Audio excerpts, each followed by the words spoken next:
think we're back again. Okay, so Oh my god, that sorry, was everyone. crazy. That dragon that came out of Exactly. nowhere that we totally beat in But the last 5 minutes. You all came together as a group and you defeated it, and it was amazing. I mean, we'll never see something as cool as that ever again. So Yeah, I'd hate to have missed that, Rob. True. okay, back to it then.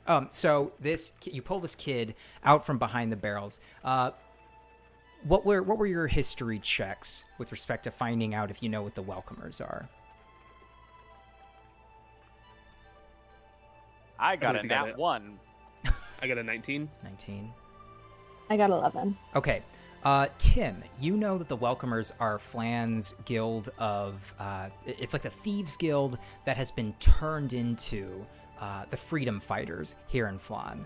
So they have a pretty significant underground presence here in Flan, trying to keep the peace and make sure that anything that would try to do harm to the city of Flan is stamped out. Okay, so very, very local group to Flan. That's really just kind of their political interests. Exactly. Yeah, I said, Bug, you can put him down. What do the followers want with him? And I'll explain to the others what you said. So. Yeah, I'll put him down and sort of brush him off. And yeah. Reiterate, so what of the welcomers, what business do they have with us? Well, okay, you see, we kind of got wind that you all are going after the Cult of the Dragon, and seeing as they pose quite a threat to Flan, we were wondering if perhaps you wanted to maybe work together to stamp them out. I think we have Flan's interest at heart. I mean, I don't know if you're here to necessarily save Flan, if that's all you're here, but what I'm getting at is we share the same ends. I think we could be friends, and so do the Welcomers, and they wanted me to reach out to you to try to get you all to hopefully agree to have a chat about working together.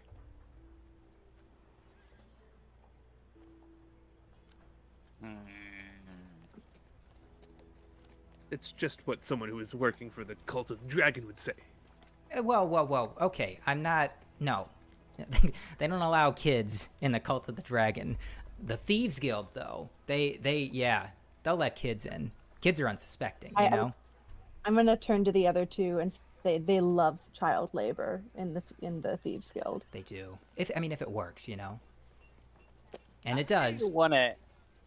I want to insight check this little miscreant. Go for it. That is... cool 15? 15? Yeah, no, he seems on the up and up. Well, what do you all think?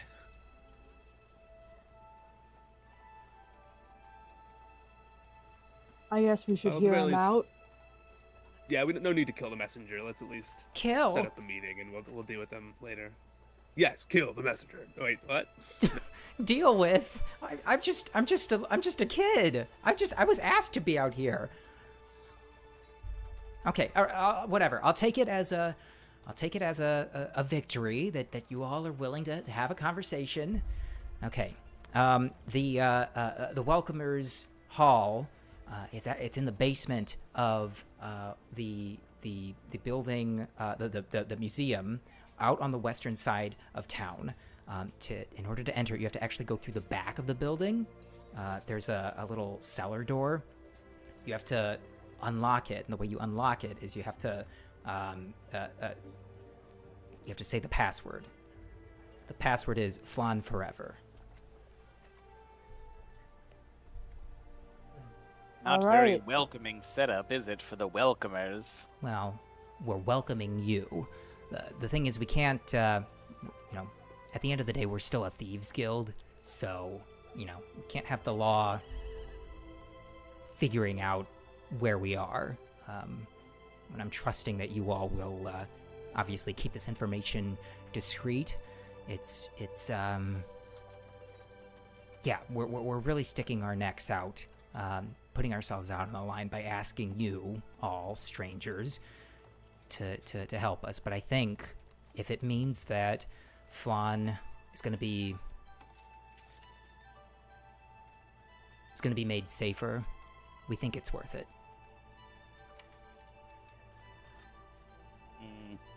I'm gonna clap him on the shoulder and say, "Thanks, kid." Yeah, anytime.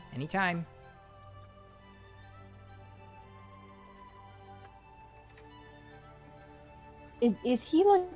Does he seem like he's like leading us there? Is he planning on, or is he like? He's like, well, he's getting ready to. He kind of like. No, it doesn't look like it. He looks like he's getting ready to turn around if you're done with him. But yeah, he's probably gonna go Okay. do whatever it is that he's gonna do otherwise. So. Okay. I think that we need to have a private conversation before we head off to this cellar door place. See you around, bud. Okay, bye. Wait, and Oh. I grab his arm and I say, hey, yeah. give Josh his gold purse back, and I make sure he returns whatever. Okay, he I'm stole from Josh. sorry. It's just my instinct, you know? Okay, sorry. Didn't mean anything by it. He hands it back and then he starts Josh, turning around. you gotta look out for yourself when you're in the city. Like, dude, like, I didn't even notice. Thanks. Oh, that's all right, Josh. You can do no wrong. Well, are we alone now? Well, not alone, but has the little rapscallion gone off? Yeah, you all are kind of alone now in the in the street here. Well, what do you all think? I admit I've got a little bit of bias against these kind of subversive urban support groups that are very tied to the defense of a specific city but are not working within the framework of that city. I don't know. The whole thing kind of stinks to me, but what do I know? I'm just an old lady who lives in the woods because I don't like nonsense like this. I'm gonna lean over to Tim and Josh and go, "Is she a conservative?" Boomer auntie. He just doesn't like those types of people. The urban support group people. That was a bad take. Bad interpretation. Bad. I don't like authoritarian structures. I'm like, ugh, sus. Well, I don't know if we're getting involved in some pretty heavy stuff. We may need the support of someone, and I think a thieves guild is at least straightforward, and we know they're probably gonna want to steal something. That who knows what the Lord Sage is gonna want from us or tell us to do. But if we team up with them, they're probably gonna be like, "Oh, just steal whatever the biggest, fanciest thing is," and they're gonna want it. So I think the straightforwardness of the thieves makes them more trustworthy in a weird, backwards way. Yeah, I mean, I'm familiar with this, underground world, and I've met some of the most upstanding people I've known in thieves guilds and the like. Well, if you all think it's important, I am certainly not about to go scrambling around the city on my own. At the very least, we should meet them to find out what they want, and then we could we don't have to avoid the runaround. There is always the chance that if they want what the Lord Sage wants, that we can get paid twice for doing the same job once. It's a very good point. All right, I say we go talk to these thieves / freedom fighters. Cool. So you start making your way towards the museum district. You travel through many of the streets. You see off in the distance this large building, marble columns frame the front of the building. You start going around the back through an alleyway. You make your way towards the back of the building, and you see that there is a cellar door there.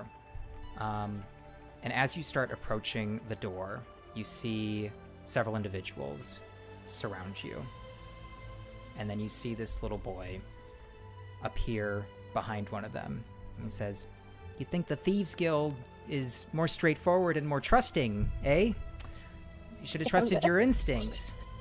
And you see the 4 individuals I knew it. take out their weapons, one of which puts a bag of gold into the kid's hand. He skitters off into the distance. There is an elf who stops in front of you. He turns, has this wide grin on his face, almost as if on cue these other people are beginning to approach you. The elf says, "You've had your nose where it doesn't belong, and so it's time for us to bloody it." So we're going to go ahead and roll initiative, please, everyone. Go ahead and you should be able to... Oh, give me just a second. I'll get you... All right, you should be able to do so now.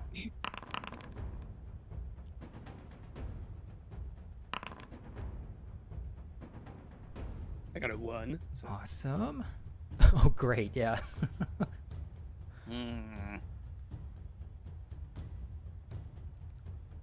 Bug, did you get the notification for initiative? Yeah, sorry, it's Oh, not you're good. letting me roll. Oh, there we go. Okay. Perfect.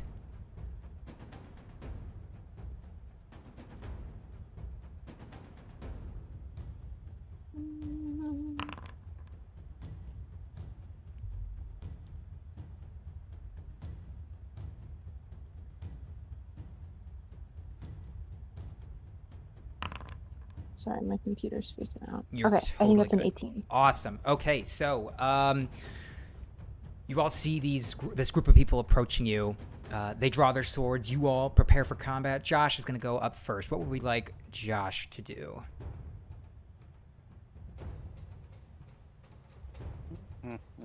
And the direction, did we come from the southwest of the alley or from like the north? You came from the northern side. Okay. And then this little outcropping right at the very bottom is like that entranceway to the cellar that we were told about? It is, yes, yeah. Okay. Okay. I think we could just have him Hey. do a vicious mockery. Amazing. Yeah. Okay, so Josh, let's see, is going to cast Vicious Mockery. I think they need to make a wisdom saving throw. Perfect. 2d4. All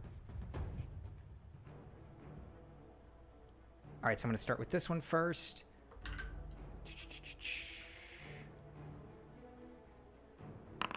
Okay.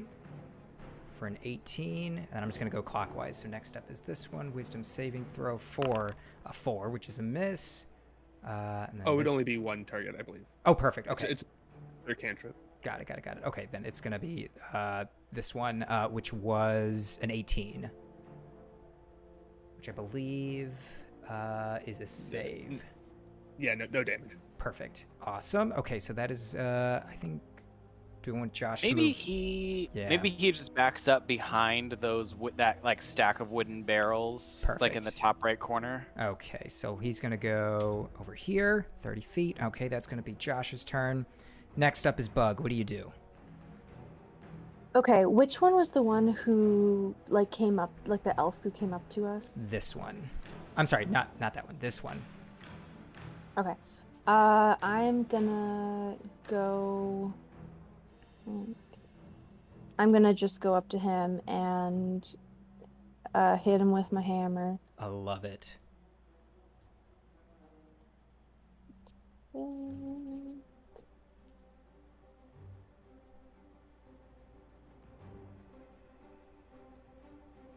Oops.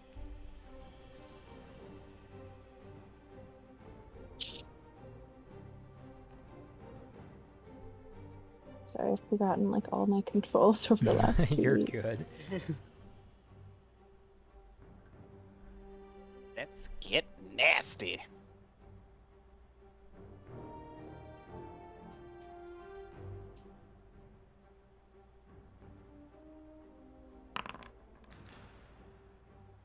That's a 21 to hit. 21 is a hit. Go ahead and roll me damage, please.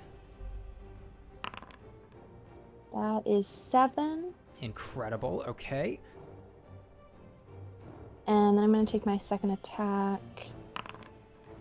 18 to hit. 18 is a hit. And that is 11 damage. Awesome. Okay. Anything else? No, that's going to be it for now. All right. Next up is going to be that guy. He's going to respond. He's going to walk forward. And he's going to... I had got it.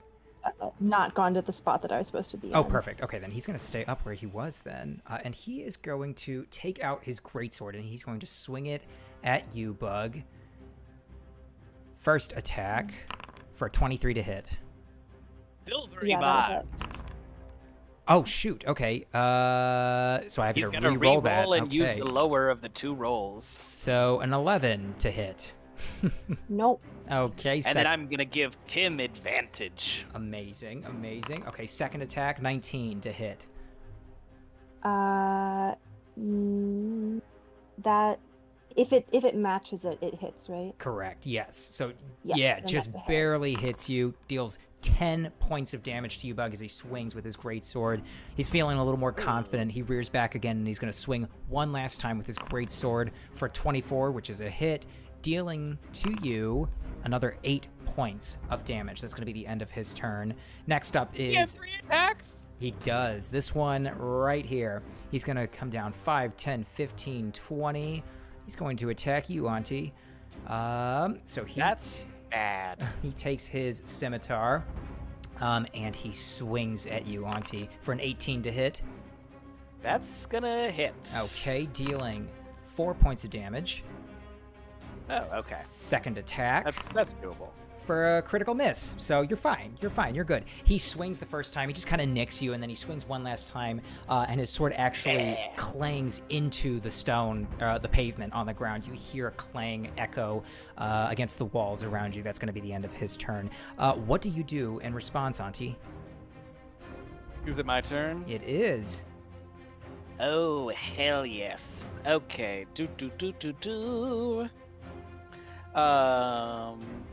And that's within within 10 feet. Okay, well, I'm not gonna do that. Okay, so very first thing you see Auntie do is I'm going to use a bonus action to shift. Okay. So you see all of a sudden this horrific, or you hear this horrific cracking noise as Auntie stands up completely straight. Her hunch is gone. And then as she rises up, she just seems to keep getting taller as her legs extend a little bit, and kind of another horrible cracking as the knees reverse so that she is standing digitigrade like a cat. And when I have shifted, I get some, let me see. I get some temp HP, 6 of them. It lasts for 1 minute, and my walking speed increases by 10 feet. And if a creature ends its turn within 5 feet of me, I can use a reaction to move 10 feet without taking opportunity attacks. Awesome. So I get some little temp HPs. Let me put that in real quick. And then for my action, I am going to cast Summon Undead. Awesome. So this new, taller, a little more horrifying Auntie Gloam, her eyes go dark and cold, and there's just this like this weird, like kind of unearthly droning noise that comes out of her. And I am going to call forth an undead spirit. I'm gonna have it materialize directly behind the guy who just attacked me. And I will be using the Ghostly Undead Spirit. So its AC is going to be 14. It has a fly speed of 40 feet. And it's going to make some attacks with advantage because I'm flanking. Okay, so it's melee weapon attack, my spell attack modifier to hit, reach 5 feet. One creature hit is 1d8 plus 3 plus the spell's level necrotic damage. Okay. So that will be a plus 8 to hit. So that is a 16 plus 8, 24. Absolutely, that's a hit. Go ahead and roll me damage. Hell yeah. So then it's going to be, let's see, 1d8 plus 3 plus 3. So 1d8 plus 6. So the d8 is a 6. So it's 12 damage. And then he has to make a DC 16 wisdom saving throw or be frightened of my little undead spooky thing. All right. So there's just a horrible, like, droning noise from my chest. There's a little bit of fog that appears before him, and then from out of the fog you just hear this wailing, and I'm like, "Yes, Theodore, get him!" and then Theodore gets after him. So Theodore just like lets out this deep, guttural, kind of ghostly scream in front of this guy's face. He rolled a 19 total for his save, so he's not Okay. he's a little startled, but he's not going to give up yet. He's not totally frightened yet. Okay.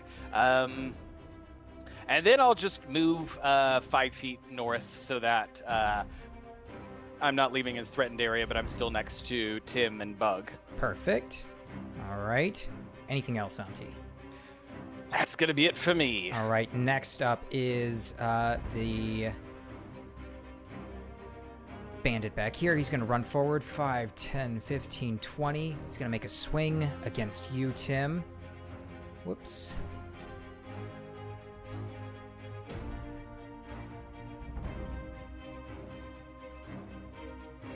So, first attack for an 11 to hit, which I believe is a miss.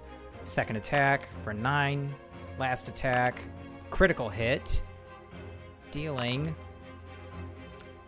8 points of damage to you. Not great. He's kind of off balance as he was running forward. He was startled, definitely, by this undead spirit that appeared out of nowhere. That is going to be the end of his turn. Next up is this guy back here. He's going to run forward. He's actually going to make his way 5, 10, 15, 20, 25, 30, 35, 40, 45, 50, 55, 60. Running his way to try to do some damage to Josh when the time comes. That's going to be the end of his turn. Tim, now it is you. What are you going to do? I'm going to use a. You said I was given advantage, Anti-Gloam?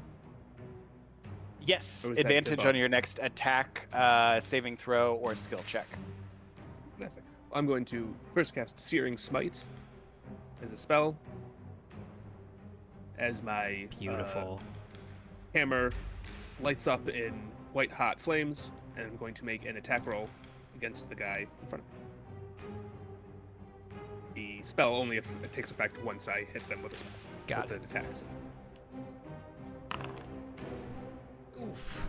Oof. 2 bad rolls. So that's a miss. But That my is a spell mi- does yep. not. But my spell still remains intact. So Okay. I'm not hit. Amazing. Perfect. Okay, so you can still see your weapon is still kind of like humming with some sort of magical properties, but hasn't quite totally come into effect yet. Okay, anything else, Tim?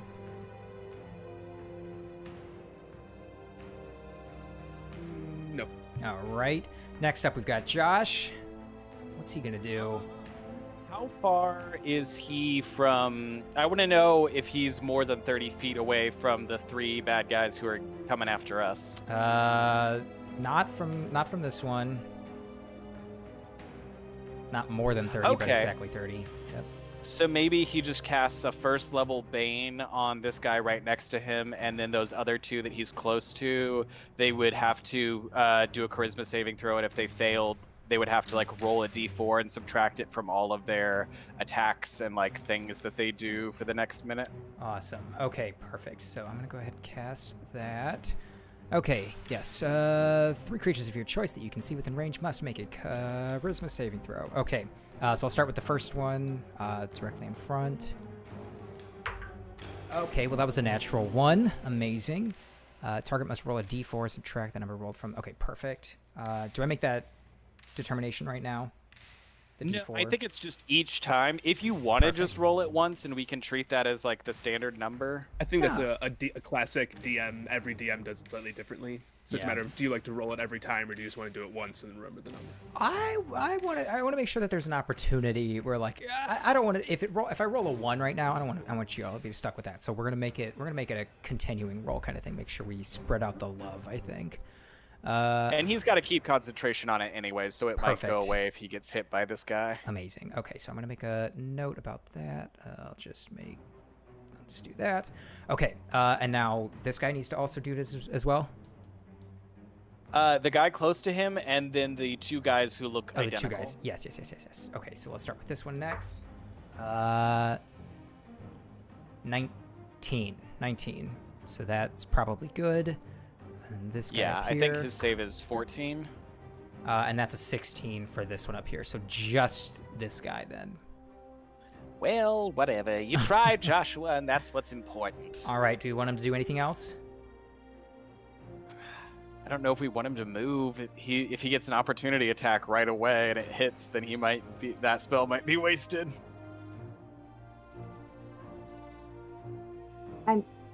I mean, I think this guy. Well, I don't know. I think Is it'll be it fine. is it difficult terrain? Like, what's the situation with that pile of like boxes and stuff? I'd say yeah, it's difficult terrain. Okay. Yeah, maybe he just moves 1 space to the right and is standing in front of that guy, kind of blocking his pathway. Perfect. All right. Okay, Bug, you're up next. What do you do? Okay, so I'm gonna I'm gonna shove the guy in front of me, so he has to succeed at a DC 15 strength or dex, his choice, All right. or he will be prone. You said strength was one of them, right? Yeah. Perfect. How about a 20? Yeah, he's fine. You Okay, rush up, you try to give him a push, but he's just like totally sturdy on his legs. Such a sad moment. Okay, so I'm gonna use a superiority die to do a fainting attack. So I get a D8 added to my damage Awesome. of my next attack, and I get advantage on the attack roll. Awesome. That's what's up.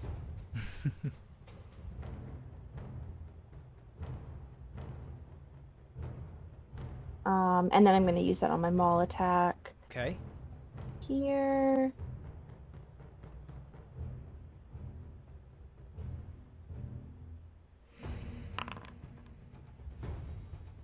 That's a 10. 10 is a miss, unfortunately.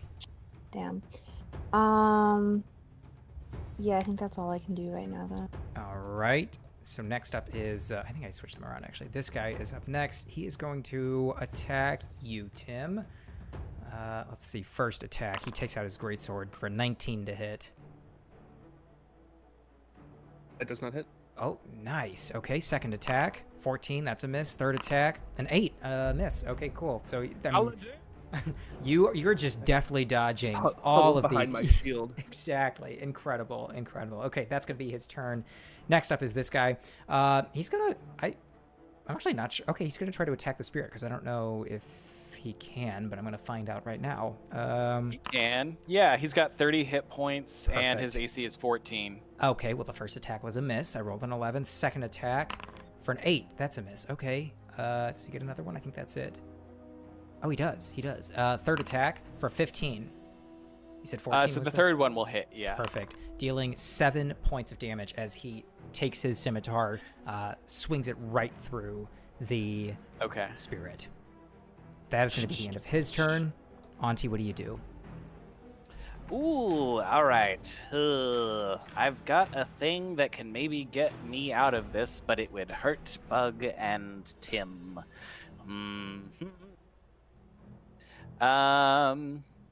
I'm going to, yeah, I'm gonna look at actually, he ended his turn within 10 feet of me, so the first thing at the end of that oh no, wait, that was the first round. I already used my reaction. Never mind. Yeah, so I'm gonna look at the guy who's up north of Bug. And I need him to make a DC 16 Constitution save. Well, I got another natural 1. Okay, these new dice are not not doing great for me this week. Okay, so Auntie turns to look at this this brigand who's been swinging on Bug, and she extends her finger and says, "No." And I vortex warp him 90 feet away, so I want to put him as far away down into that bottom right corner as I can. Are you saying this one? Mm-hmm. Perfect. Okay. He's getting teleported against his will, way over there. All right. Or actually, I forget how far the map extends north. If I could send him further away by sending him north, I'll do that instead. Okay. Perfect. Let's do that. Yeah, it looks like he would be further away. Yeah. So 90 feet is the total I can move him. Okay. You send him hurtling away. Just wow, little swirling portal just sucks him up and spits him out far away. And then I'll clench my fingers and my little ghostly guy will, I'll move 5 feet down to give him advantage. And then I'll have my little ghostly guy swing on the same guy as last time. Perfect. So that's going to be that's only an 11 to hit. With advantage? Oh, I did not roll with advantage. Okay, the second time was a natural 20. Perfect. So I will roll 2d8, which is 2 ones. So that's 2 damage. And then do I double the modifiers as well? I do just double the dice, add the modifier. Okay. So it's 2 plus each of the modifiers is 3, so 2 plus 6. So 8 damage, and then he's got to make another DC 16 wisdom save to not be frightened. I got a natural 20 that time. Okay. Really all over the board here, Well, I dice. guess this guy just doesn't mind spooky people. Yeah. It's fine. And that's all I'm gonna do with my turn. All right. Next up is the guy you just vortex warped. He's just gonna try to run his way. I don't think he has any. Let's see. Nope. He's just gonna spend his turn running back towards all of you. Let's see. That is 60 feet, and that's as far as he can make it. He's not even on the screen yet on the stream, so he's still pretty far away. That's going to be the end of his turn. This guy next to Josh is going to go. He's going to take a swing, and he gets -4 on, is it attack? He gets minus a d4, not necessarily right. 4. Right. Okay. 18. Okay, so 14 to hit. Josh. Yeah, I think Josh's is 12. Perfect. You're right. Okay, dealing 5 points of damage to Josh. He takes a swing. It hits. He's going to swing again with his scimitar. He swings 17. That is another hit, dealing. Is it another D4 here? It is, but Josh would need to roll concentration after the first hit to even hold on to Bane. Let's see. So that'd just be a DC 10. He saves it. Okay. Then so that's another hit, dealing 6 points more damage to Josh. Okay. All right. And then I think that's it. Okay. Next up. I don't think it will I don't think it will let me change Josh's HP Got in it. Beyond, so you'll have to keep track of that. That's fine. I'm keeping track of it in Foundry. Okay, Tim, you're up. I'm just gonna try and swing at the guy in front of me again. Beautiful. Ooh, for a critical hit. Nice. So I do normal base damage for 5 damage. Okay. Then let me scroll back up to my thing. The next time I hit a creature with a melee weapon attack, the weapon bursts with white hot intensity and causes an extra 1d6 damage as the Amazing. target bursts into flames. God. And now it is on fire until it either it'll have to make a Constitution saving throw on its turn to try and put the fire out, or it takes more fire Perfect. damage. Okay, and it was this one in front of you, or the one to the north? Or no, that's, oh my god, that's Bug. Okay, never mind. Oopsie, wrong target. Hey. You swing on Bug for 49 points of damage. And They he is can on also fire. they can also use their action to put the fire out. Perfect. So a save or to use their action. Got it. Okay. He goes up in flames. You hear screams of pain as he is engulfed by this white hot flame. Okay. Anything else, Tim?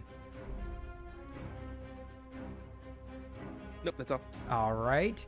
Back to the top of the round. Back to Josh again. What would we like for him to do? Did he roll a second concentration check did for Bane? He did not. Natural 20. Nice. Nice. Is anybody particularly hurt? We could have him healing word somebody. I think let's just I'm have him down. thunderclap. I think that's probably their best. Yeah, that's probably more useful. All right. So let's go with. Okay. So create a burst of thunder sound that can be heard up to 100 feet away. Each creature within range other than you must succeed on a Constitution saving throw or take 1d6 damage. Okay. So now we have to figure out how to do it without hitting all of you. No, that's their shatter that they were doing before. This is just their cantrip that hits people. Oh right shoot. Oh, I don't know why it's. Create a burst. You said thunderclap, right? Create a burst. 5 feet Thunderous. range on him. Oh, I guess the spell might not be it might not be accurate in Foundry for some reason. Okay, that's fine. Okay, Ooh, Foundry might have updated to 2024 PHB already. that is a good point. Maybe that's what it is. Okay, so we'll stick with the old one. Yeah, D&D Beyond also has the bigger one. Got it. Okay, got it. Okay, so good to know. Okay, so do I need to make an attack? No, it's a Constitution 14 saving throw. Okay, so he's gonna do. That is a miss. Okay, and so that deals 1d6.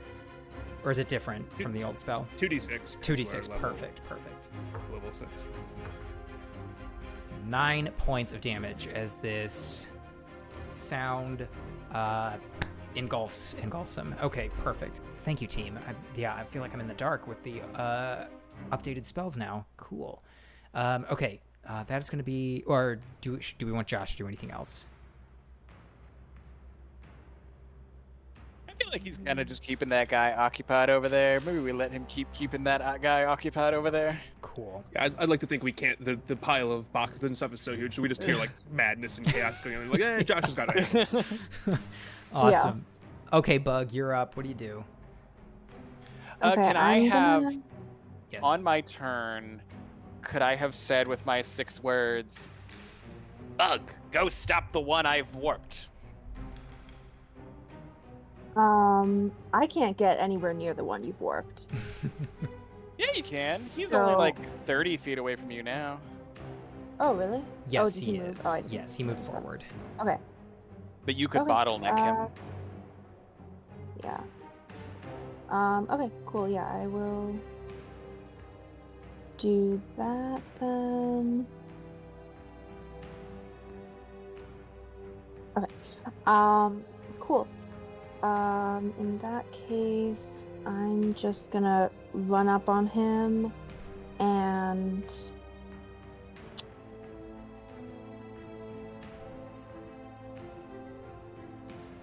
Yeah, I'm just gonna do a regular attack.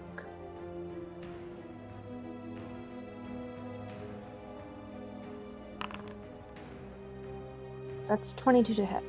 Incredible. That is a critical hit, actually. Nice job.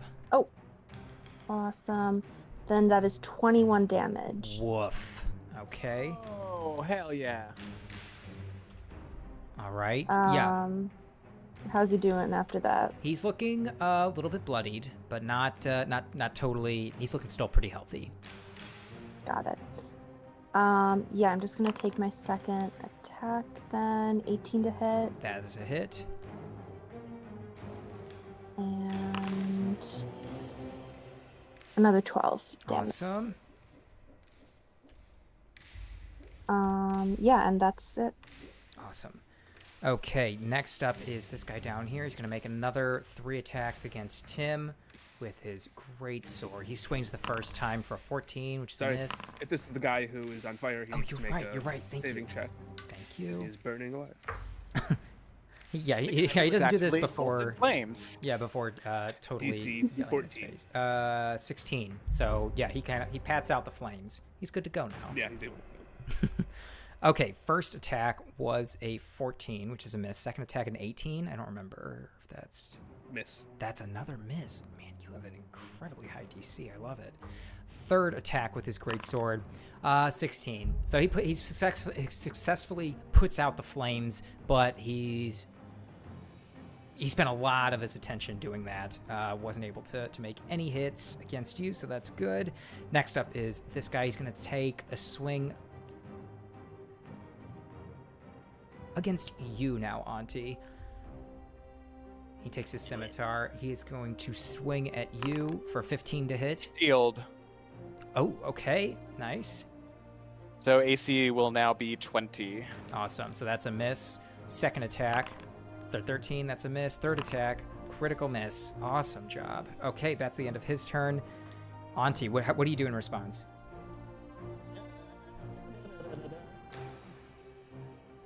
You point to me on the map. I just can't make out the distinctions between these squares. I want to find a spot on the bottom beneath the boxes that's still within 30 feet of the two guys close to us, where Tim could get to them from the spot I'm about to point out if he needed to do something. Yeah, that works out perfect.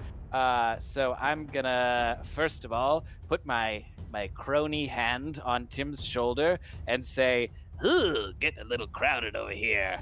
And then I'm gonna cast a 3rd level Thunder Step. So we're both gonna teleport to that spot, and these two guys that are left behind are gonna take 3d10 thunder damage. Incredible. Okay, go ahead and roll me damage, please. Okay, and they get a DC 16 con save Okay. to take half damage. All right, so first the guy on the left, 18. And then the guy on the right, 21. Okay, well, they both saved and I rolled really bad, so they only take 5 damage. But you know what? Now I'm over here. There we go. Perfect. And then I'm going to use my movement, which is 40 currently, to get up behind the guy attacking Josh. Awesome. And just be flanking him to give Josh advantage on stuff. Okay. And then I'm going to use my undead spirit to attack the same guy he's been attacking. Perfect. Okay, go ahead and roll me damage, please. Okay. Or to hit is... Oh, yeah. 21 to hit. Absolutely. And then damage is 2 + 6, 8 damage. Another DC 16 wisdom save Okay. to not be frightened. 16. I will frighten you eventually. not this time. Oh wait, yeah, because he saved. Yeah. I mean, this then- undead spirit is just going at it with him, but nothing's working. Nothing is working at all. And then Theodore will move to that spot, catty corner from both of these guys. So he's not taking any op attacks, but he'll just move to, right there. Perfect. All right. Anything else, Auntie? That is it from me. That Thunderstep did not do as much damage as I wanted it to. All right. Next up is this guy way up to the north. attacking Bug. He's going to attack you, Bug, with 3 attacks with his greatsword. He swings one time directly towards your head for a critical hit, dealing 11 points of damage. Not a ton. Not a ton. He's kind of so he connects with your head a little bit, but you kind of dodge out of the way just in time. You still take a little bit of a nick on your cheek. Second attack, 22 to hit. Yes, that hits. All right, dealing 12 more points of damage. Last attack, critical miss. That is going to be the end of his turn. All right. I'm gonna use Go for I'm it. gonna use a superiority die on his miss. Perfect. To do a riposte, I believe it is Awesome. called. It is pronounced. And it gives me a reaction to make just a regular attack plus my superiority die. Perfect.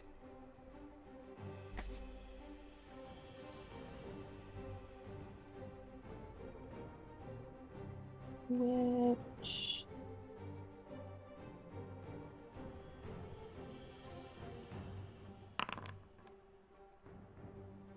it's only 9 to hit. Oh. Okay, so you step backwards so that last attack misses, and then you lunge forward and you swing, and you don't feel anything as your weapon passes through. Just clean air. Okay, anything else? I think that's it, right? Because that was a reaction. Yeah, that's okay. just a reaction. Tim, you are up now. You were just teleported, getting your surroundings. What do you do? I think I'm just going to cast a guiding bolt on the guy I had been attacking previously. All right, this guy right here. Perfect. It's an attack roll, so I just make the attack. For 13 to hit. 13 is a miss, unfortunately. He, And then I guess, yeah, go if for he it. dodges the way out, I'm just going to use my movement to climb up on top of the boxes then. Perfect. Okay, and then that is the end of that round. Back to Josh. What do we want Josh to do?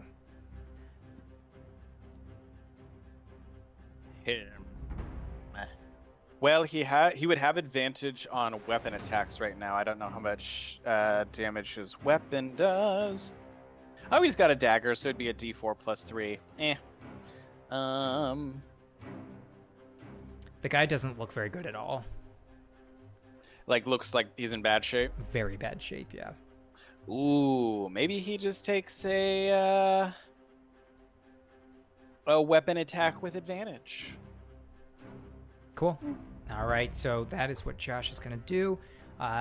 Takes out his dagger, attacks with advantage for a critical hit. Awesome. Yeah, Joshua. Dealing 6 points of damage. So Josh sees this guy like feeling a little woozy, and Josh just takes out his dagger and lunges forward and plunges the dagger into this guy's neck. He falls to the ground, bleeding out onto the pavement. He is dead. Okay, do we want Josh to do anything else?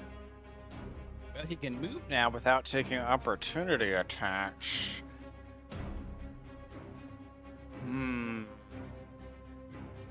Maybe he just starts to swing around the bottom of the boxes just to still be within our little cluster, but like still give himself some cover from them being able to come right to him. Perfect. Yeah, like there-ish. I would love for him to actually, you know what, never mind. No. I was He going could to invite Josh bonus to action climb up on the healing word. boxes. Yeah. Oh, yeah. Yeah, I'll have him do that. Okay, perfect. The committee is in agreement. Amazing. Okay, so he climbs his way up to the boxes right behind Tim. That is going to be Josh's turn. All right, Bug, back to you. You are locked into this battle with this guy. And then did we roll for healing word at all? No, we have not. Yeah, let's have Josh bonus action healing word. Perfect. How much HP are you down? I'm at 11 currently.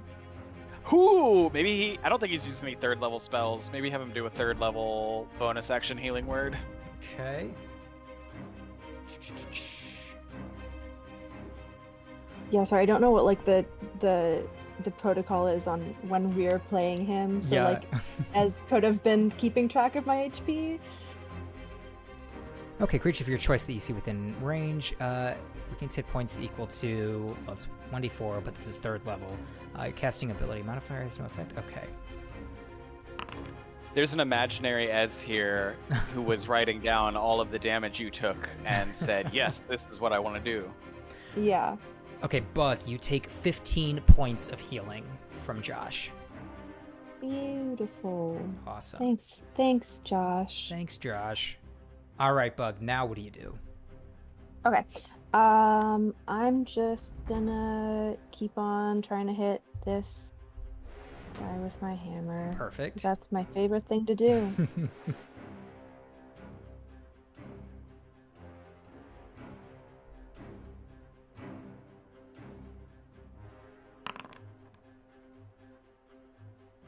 13 to hit. That is a miss, unfortunately. Yeah.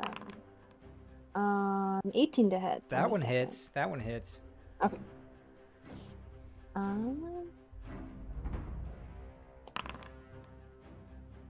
7 points of damage. Awesome. Okay, anything else? No,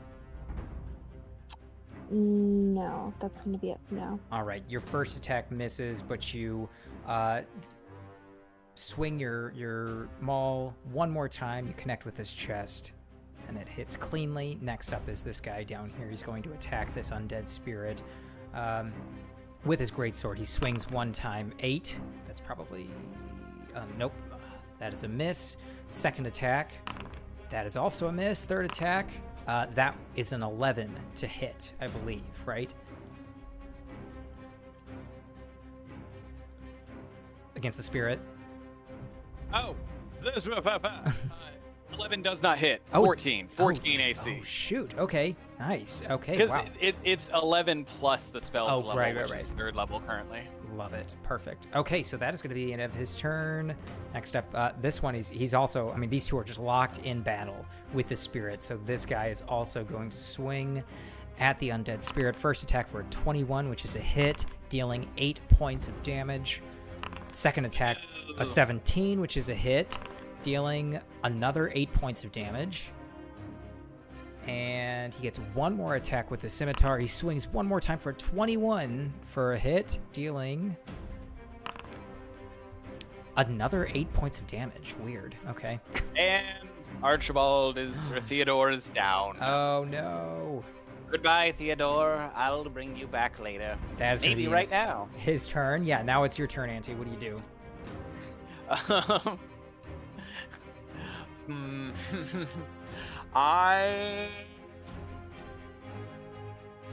I won't re-summon him just yet. Out of the two guys who are closer to us, who's looking worse?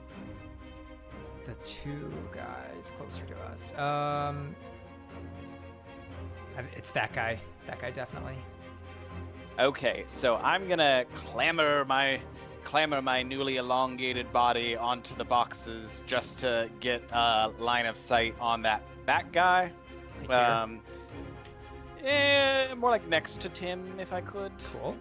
Yes. And then I'm gonna use Mavis to give me advantage on a second level ray of sickness against that guy. So it's Perfect. a +8 to hit. First one is a 10, so second one is a 12. Ooh, that's a no, unfortunately. Mavis, what are you doing? We practiced this. Cool. I'm gonna climb back down the boxes All right. and stay hidden. I really thought that was gonna work. On the backside, okay. All right. Next up, we've got this guy right next to Bug. He's going to try as hard as he can to make a couple of connections here. Takes his greatsword. He swings at you for a 13. It's probably a miss. Nope.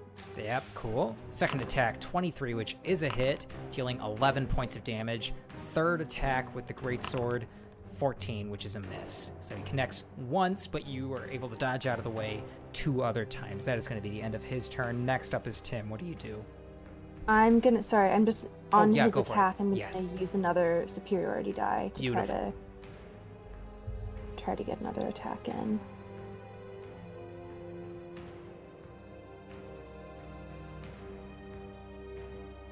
Um,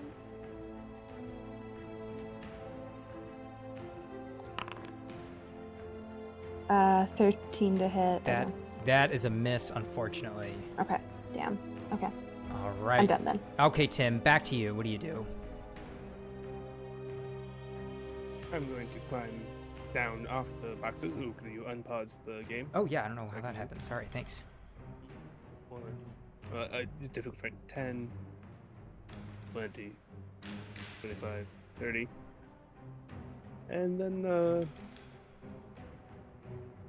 don't want to burn all my spell slots. I will just make a Sacred Flame attack at that Perfect. guy I've been attacking the whole time. He needs Okay. to make a Dexterity saving throw. All right, how about a 15? That passes, so he takes no damage. Awesome. Well, bummer for you. I'm sorry. Okay, anything else, Tim? You know what? I'll spend a second level healing spell to summon a spiritual weapon in between those two guys. Amazing. Okay. There's a large smith's hammer materializes Perfect. between them. All right, I'm just gonna put this down for right now. Cool. And it'll swing out at that same guy for a 14 to hit. That is a miss, unfortunately. This guy is really good at dodging. Slippery little thieves guild people. And it's floating spectral thing, so I don't think it like threatens their square or anything. They can move through it and around it or whatever. Perfect. Okay. Is that good then, Tim? Yep, it's fine. All right. Next up is Josh.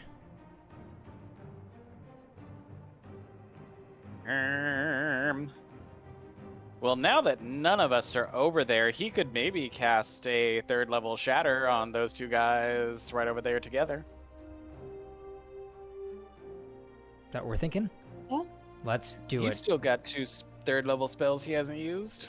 Awesome. So just put it like right there. Okay, shatter. Loud, sudden ringing noise erupts from a point of from that point, right in between them.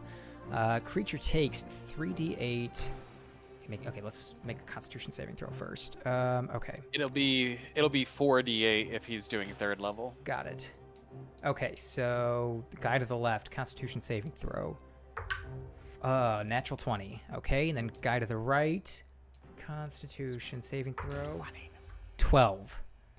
Okay, so the guy to the right misses, and the damage is going to be...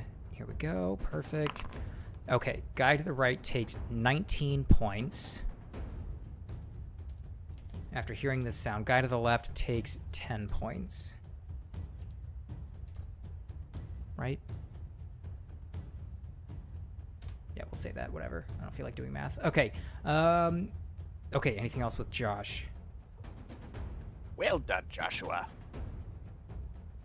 Okay. Next up is Bug. What are you doing? Bug is just gonna keep doing his favorite thing. Perfect. Bug does not have a lot of exciting battle tactics. What he does well, though. Yes. 11 to hit. So he misses. Second attack, 18 to hit. That one's a hit. That one Nice job. does. And 9 damage. Awesome. Okay, he's still up. He's not looking great at all, but he's still up. Okay. I'm gonna use my action surge to take another hit. Amazing. 22 to hit. That's a hit.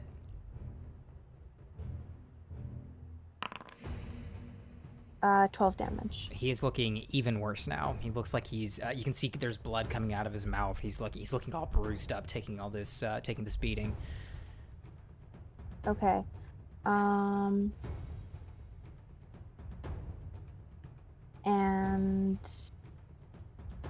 I'm gonna leave it at that. Okay. Next up is this guy here. Okay. Let's see. Thunder's gone. But the weapon is still there. Okay, perfect. Okay, he's going to run towards, I think you, Tim. You're the closest, so he's going to run up.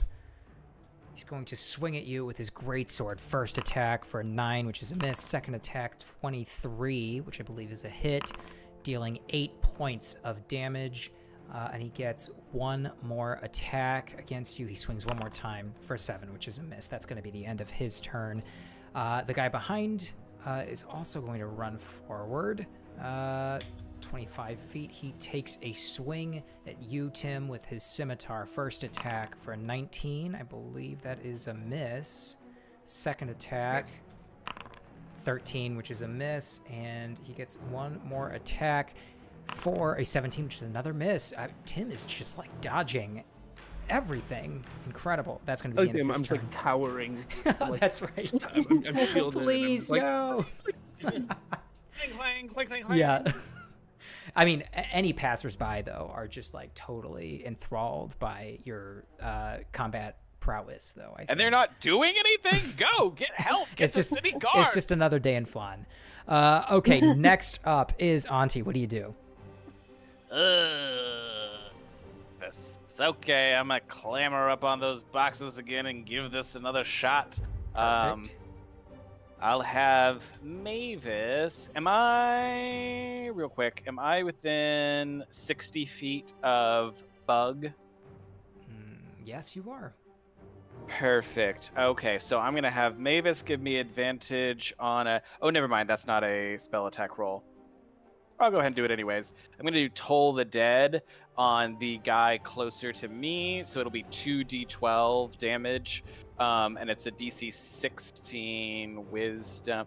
Actually, no, they've been doing really good on my Wisdom saves, and I don't like it. I'm gonna do Firebolt, so that's gonna be a +8 to hit with advantage. Nice. That's 26 on the first one, Absolutely. and 23 on the second one. So yeah, definitely hits. That's gonna be 17 fire damage to that guy. Okay. You see that his clothing kind of goes up in flames a little bit. He takes some time to pat it out, but you can see that he kind of rips off a piece of clothing. You can see that there are burns just like all over his body. He is looking awful at this point. And then I'm gonna bonus action healing word to first level healing word to Bug. Perfect. So that's gonna be 5 HP. Awesome. I only have 1 level of druid. My wisdom's not that high.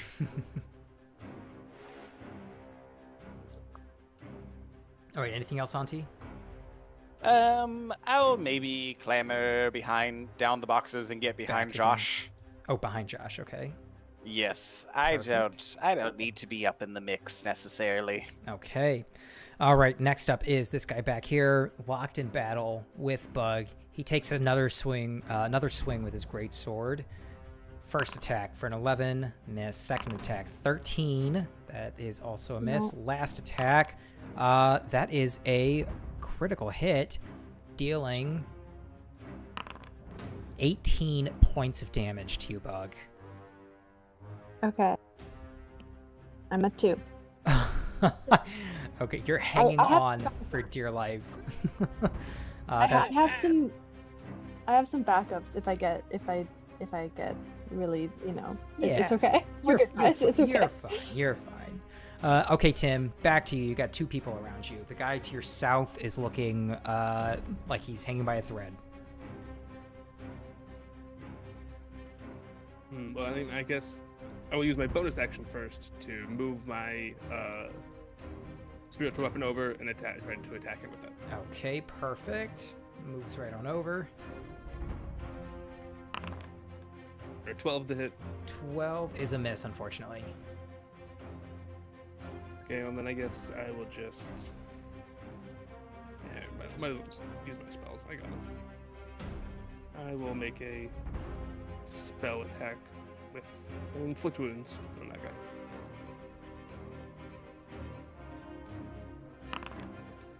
Ooh, for 21 to hit. Absolutely.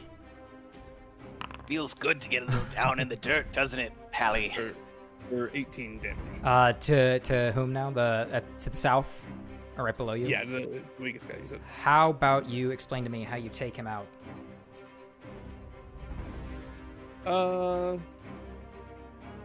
What's the flavor of inflict wound? Oh, it's necrotic damage. So I think I just sort of reach out to touch him, and I've been inspired by the recent death of our comrade as necrotic floods into him and drains him of life. Horrifying. He falls to the ground. You see his body is like all shriveled up now, shriveled up and rotting as he falls to the ground. That's the end of him. Anything else, Tim? No, that's the turn. Okay, back to Josh. What You would actually- like him to do? Yeah, go for it. I'm going to I'm going to try and move, and I'll take I will take a An thing as I opportunity. hear Bug having trouble, and I will Okay. try and run as far as I can. All right, he takes a Towards single Bug. swing at you with his great sword for a 16, which is a miss. You're good. You start running your way back down the alley towards your companion, trying to help him out as best you can. Okay. And I realize we've been hiding in this corner, and like, wait, where's Bug baiting this whole time? All right. Back to Josh. What do we want him to do?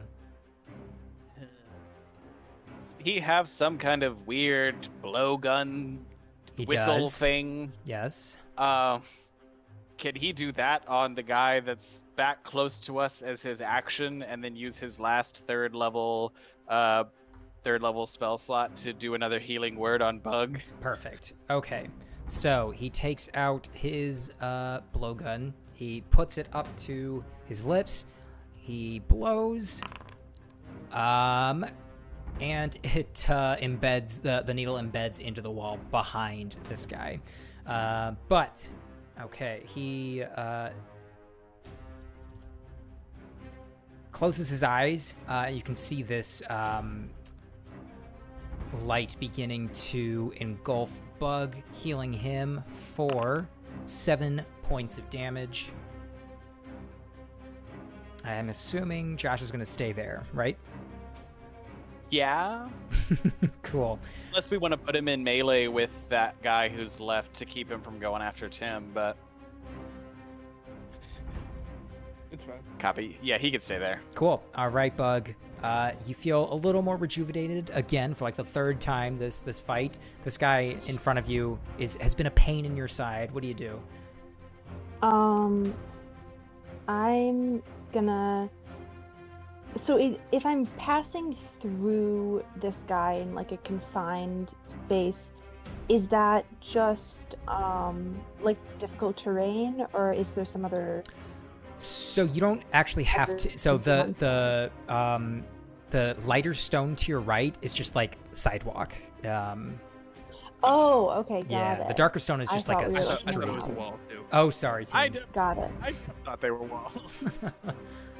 Okay, cool. I'm just gonna go around him then. Perfect. Like, cool, that guy Just- has just been not walking past you. Yeah. Yeah, Yeah. yeah. He was Hey, I've been engaged with slamming you. my Yeah. head into the wall this whole time. I like the idea that every attack I take is just the same attack of like hammer into head into wall. Why fix Okay, what's not broken? Exactly.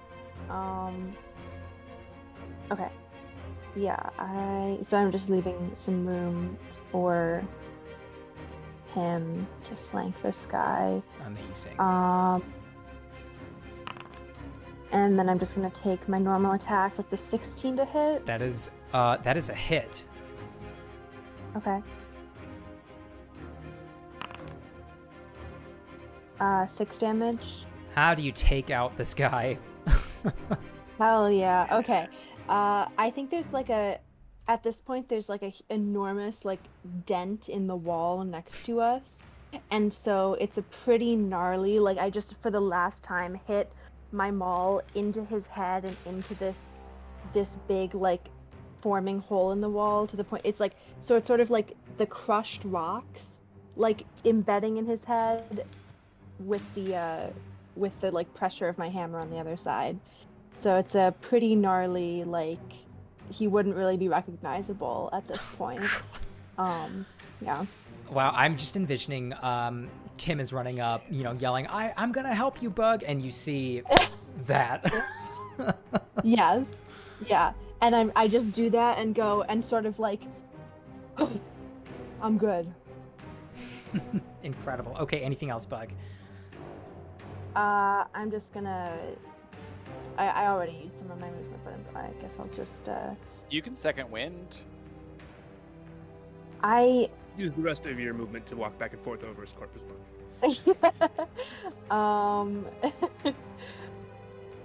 Yeah, I probably should second wind. Well, Is it an action or an object interaction to desecrate It's- someone's remains? I'm actually not gonna second wind. Yeah, and then that's it. I'm just gonna sort of like walk over his corpse and then end up here. All right, next up is this guy here. He's just, yeah, I mean, he's a little unnerved considering the entirety of his team is dead, but he is going to fight to the death, it looks like. He's going to run up to you, Tim. He's going to take 3 swings at you with his greatsword. First attack for a 16, which is a miss. Second attack, 14. Third attack, 13. Nothing is hitting.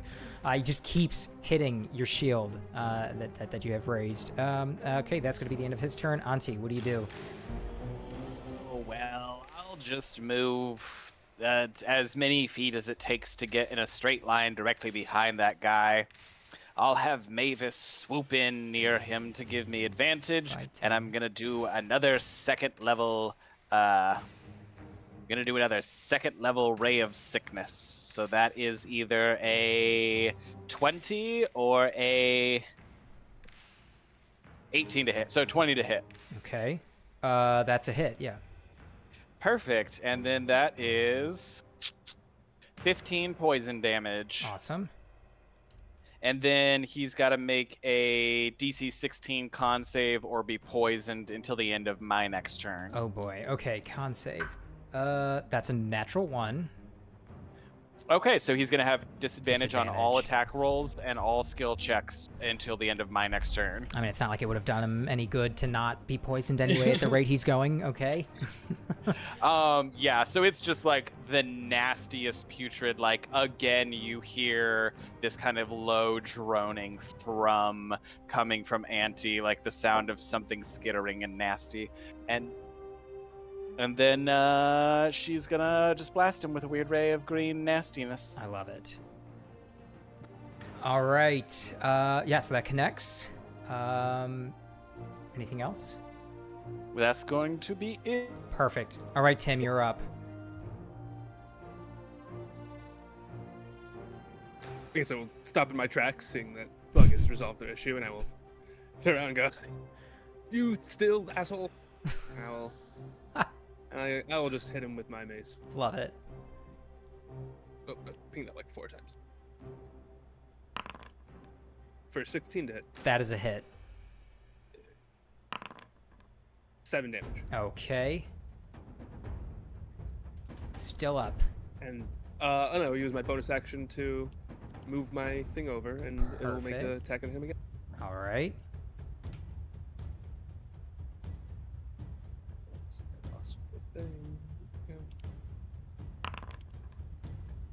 For 24 to Nice. hit. That is that is also a hit.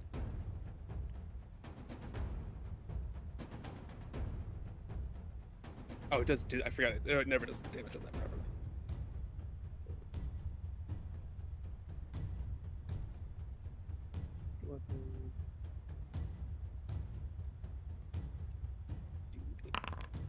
For 7 damage.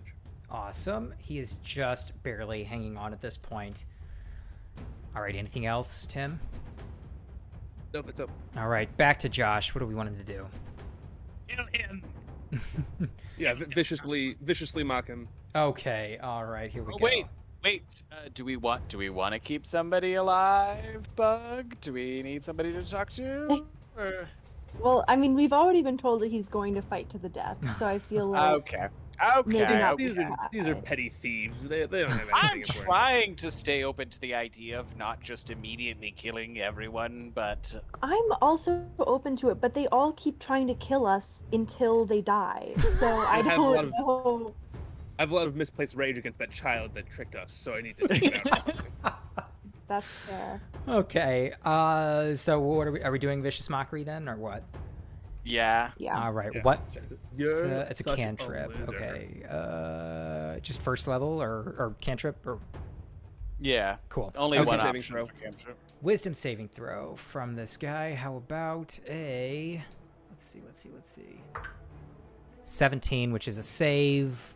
That's no damage. damage. Okay. Yeah. So she yells out, or he yells out, "Your mother never loved you, and everyone just pretends that they like you." And he just turns around and he goes, "I know." Okay. That is going to be anything else with Josh? Do we want him to healing word, anybody? No. Alright. All right, Bug. Back to you. Okay. Bug is. But Bug doesn't know when to stop, so Bug's gonna come over here, and come up right next to this guy and go to hit him with his hammer Beautiful. once again.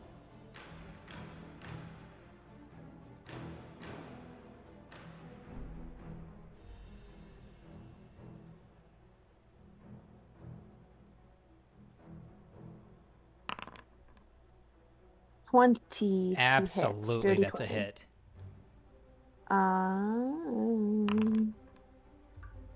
7. Okay.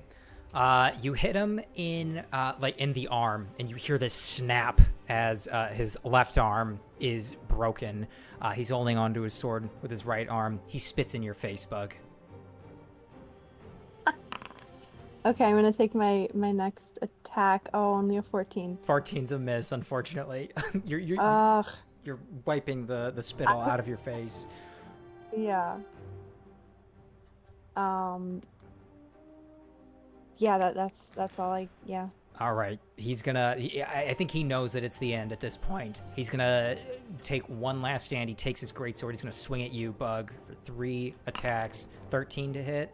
Probably not. Nope. Okay, next attack. 15, that's a miss. Third attack, 7, that's a miss. You see the fear in his eyes. More afraid than he would have been had he, or more afraid than he was dealing with the undead spirit. But that's going to be the end of his turn. Auntie, what do you do? It's time for you to go. Mavis advantage, another firebolt. That's either a 16 or a natural 20 to hit. So I'm going to take the natural 20. So that's going to be 4d10 fire damage. God. So that is 29 Oh my fire damage. God.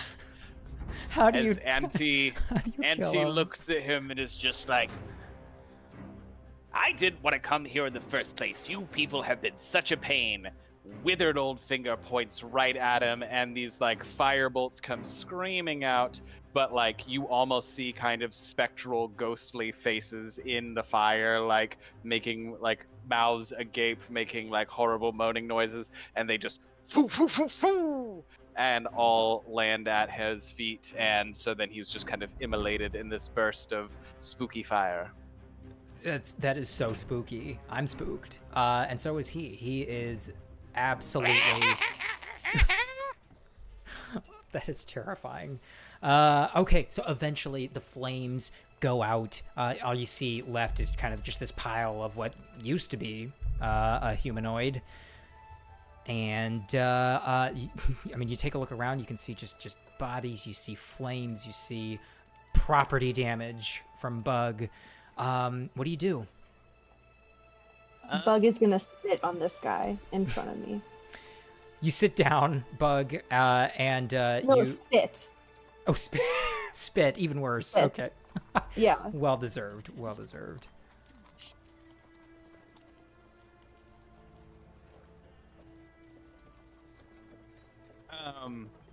Auntie's shifting ends, so you just like this shrinking happens as she kind of hunches back over, and her legs, a little less revoltingly than the initial process, like shift back to normal, and she's just once again this short little withered old lady.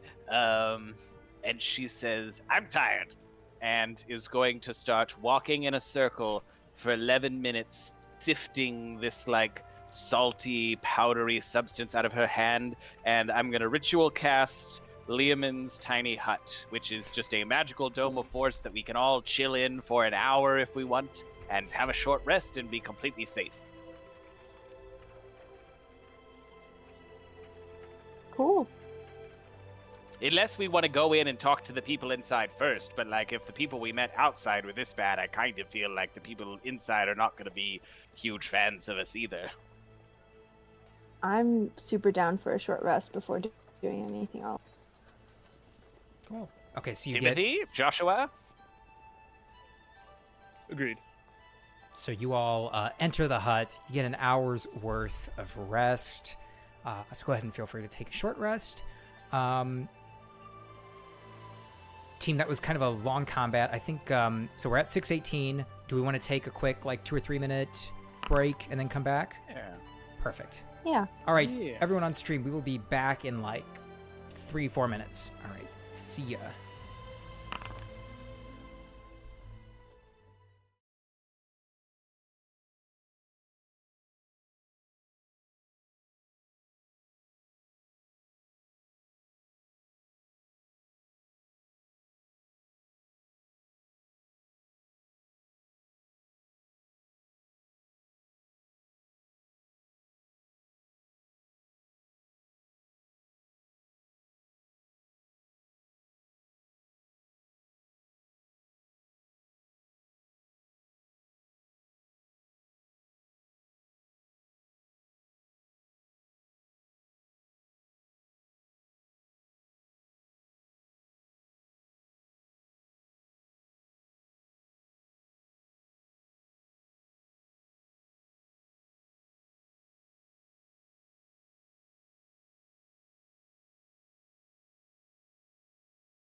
Okay, we are back for the last third of the game. Okay, so team, you just got a short rest. You wake up in this hut. What do you do?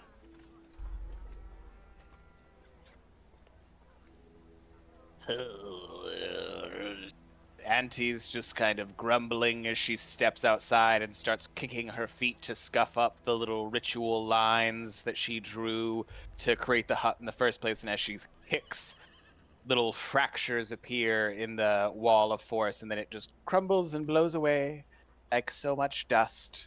And we're just here in the alley where we were before. That was awful. Why on earth did we follow that child? They seemed was- like an okay guy. It was Josh's idea. They were really enthusiastic about it, so. Yes, I do remember Josh speaking at quite a length and very eloquently about the need to go check this out. Yeah, don't you guys remember that like long inspiring speech he gave about like community and teamwork and Josh is like rolling his eyes at the moment. Well, I feel as though two paths lay before us. On the one hand, we could just chalk this up as a diversion and continue on our original route to the Faleo Keep. On the other hand, and Auntie's eyes glow a little eerily, I don't much like being attacked in the middle of the day, and I have some thoughts I'd like to share with the rest of the Thieves Guild. they did seem to know what we were up to. They said that we were poking our noses where they don't belong. Yes. So I don't think it was just a regular mugging situation. I wonder if maybe they have information that we could use. Yeah, and he did tell us to, like, a password and a location. He could have, like, told us anything else, so at least there may have been some truth to some parts of it. It's also possible that Thieves Guild is not in complete alignment, and that some of the individuals attacked us and others are... Well, but I don't know, because the kid who gave us the password also clearly profited, and he's scampered off somewhere. Yeah, we can't let that kid get away with this scot-free. We have to go find that kid. Even if, above all other things, we have to make sure that that one kid gets punished. I'm gonna make his skeleton dance. But Buck sort of mumbles to himself, I don't know, maybe he had like a rough childhood or something.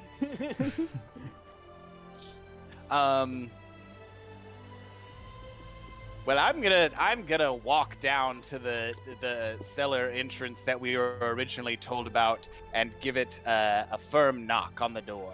You knock on the door, and nothing. No response. I'm gonna say, what was it? Flan forever. Yeah, gone forever. Flan forever. You stand there for a few seconds. No response. Is the door locked? It is not. All right, I'm just gonna kick the door open and walk inside. You kick the door open and you see it's just a little like, it's not even like a full-sized cellar. It's just a little storage area with like boxes filled to the brim. What a cunning hidden disguise entrance to their secret hideout. We've spent several hours tearing through this, I'm sure. Yeah. Another box of fruits. Investigation. I do want to do just a little investigation. Yeah. I mean, just to make sure. Give me an investigation check, yes. That's a 16. Okay, 16. You take a look at the boxes and you can see these are all just, you can see there's like event supplies. There's a couple of, things of like non-perishable foods. Just a couple other, things like old chairs for, in the event that they, might, or whoever might need it.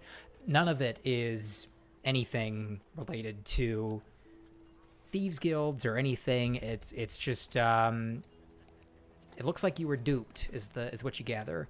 Auntie, as you continue looking around, you kind of like throw up your hands in the air. You're after looking for a good couple minutes, you come out of the cellar area, start looking around. You can see that there is a piece of paper flapping in the wind on one of the individual's bodies.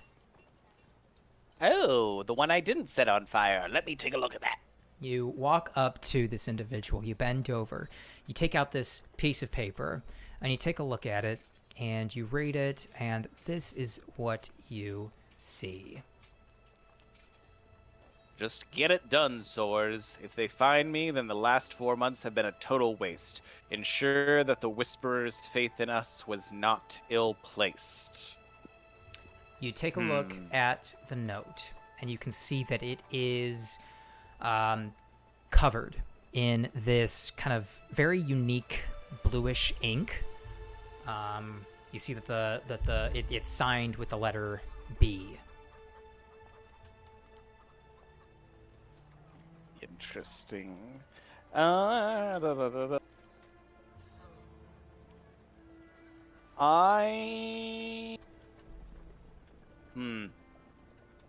relay that to the group. I show them the note and say, like, Well, I can't make heads or tails of this. Does this relate to anything you were doing before I joined your merry band?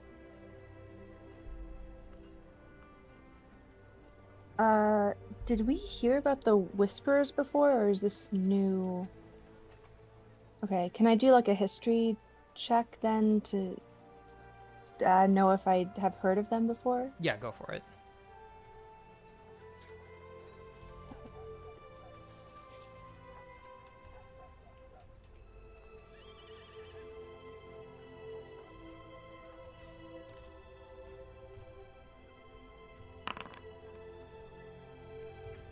Um, 21. 21. Okay. Yeah, I mean, you've definitely... No, you're confident that you have not heard of them before. Okay.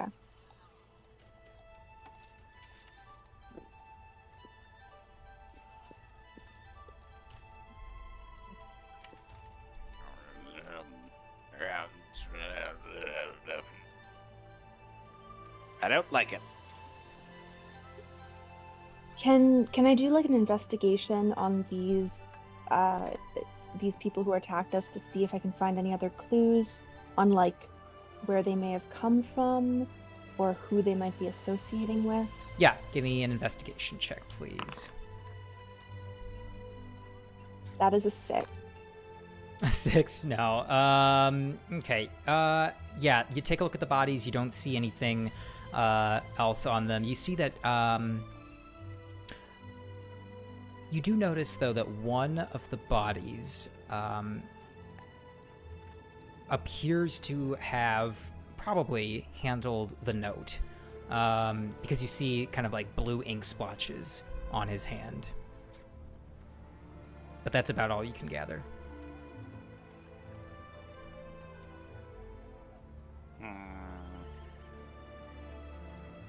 Well, someone really likes blue ink and really doesn't like us. Give me a history check. There's gotta be a connection there somewhere.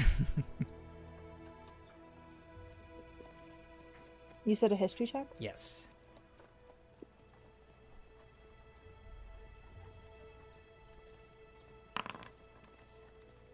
$12. 12? Okay. You've definitely come across someone recently who had blue ink on their hands. You can't quite recall who it was, but you do recall someone having it on them. Okay, I'm assuming this was either at the library or one of the people with the books. I feel like it might have been not the guy who had like the martial training area, but the wizard that Josh and I went and spoke to, the one who had the like wards up that had been broken through to steal her book, and she was all like, ah! Yeah, Can I do a Glenmar. what would it be? What kind of check would it be to try and like make that connection or like remember a little bit more? I mean, probably a history check. Oh, okay. That's an 8. No, yeah, you can't recall who it was specifically. You just know that you just recognize you recognize the unique shade of blue. Well, it'll come back to me eventually, you know. My memory's not quite what it used to be, but I'll think on this. Did that investigation also include looking over their bodies to see if they didn't have anything else hidden on them necessarily? You see that there was so you start looking a little more like with a little more care, like rifling through pockets, and you find, Tim, a total of 25 gold pieces on the as well as a potion of healing.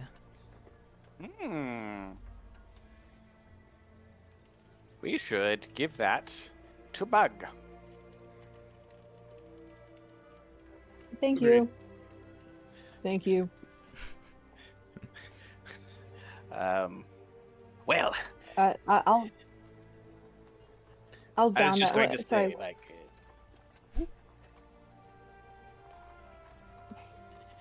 I was just gonna say, what are the mechanics of the potion of healing? I think it's a regular, so I think it's just a 1d4? Yeah, it's like Okay. save it for an emergency kind of thing. Yeah. Okay, got it. And I think 2d4 it takes an plus 2. action to drink unless Rob has any house rules. I kind of like the idea of it being a bonus action. Yeah. I think that's what it is in the new rules anyway. Can I drop it on the ground as a free action, then fall prone as a free action and roll around in the spilled potion? Does that count? Well, we'll see when it comes up. Yeah, we'll see. well, webs within webs. We seem to have found quite a few threads and pulled on some of them, but no little spiders have come scuttling out to answer our call, and none of the threads seem to connect to anything concrete. So with nothing further to be gleaned here, I cast my vote for going back to this radiant pool.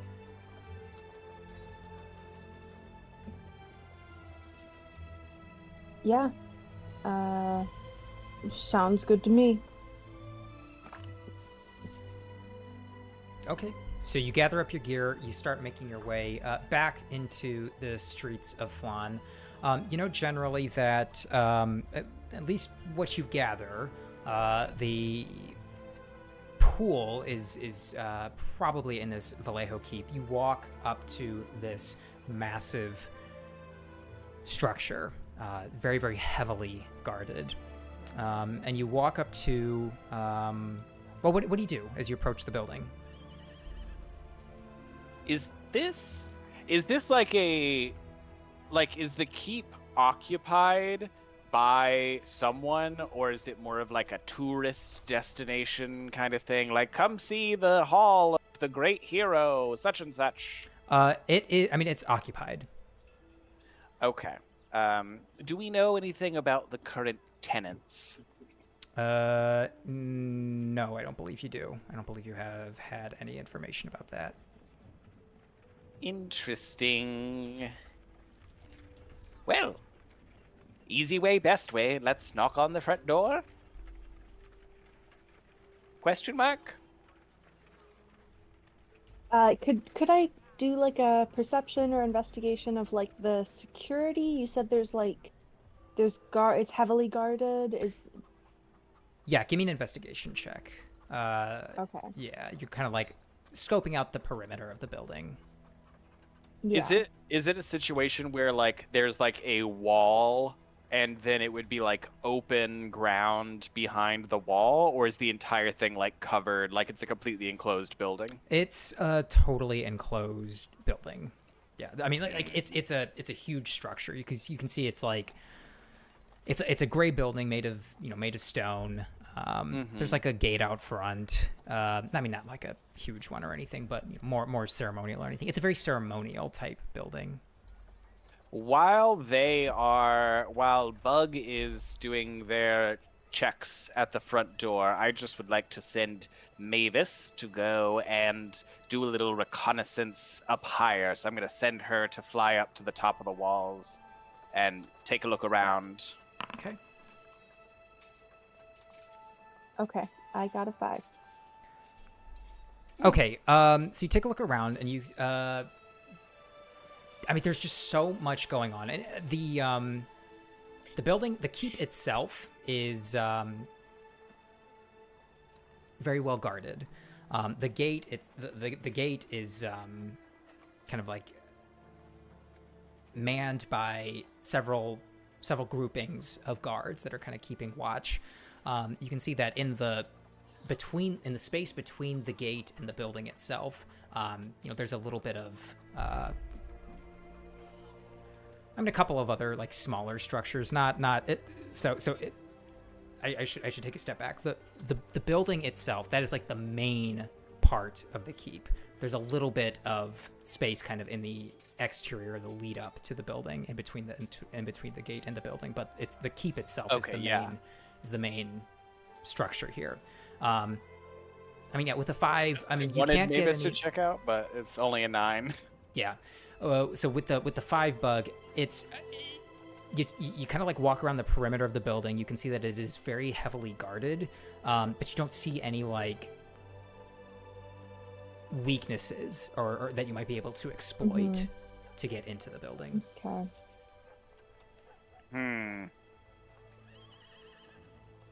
Aren't you some sort of paladin or holy knight? Can't you go talk to these people night to night and see what the deal is?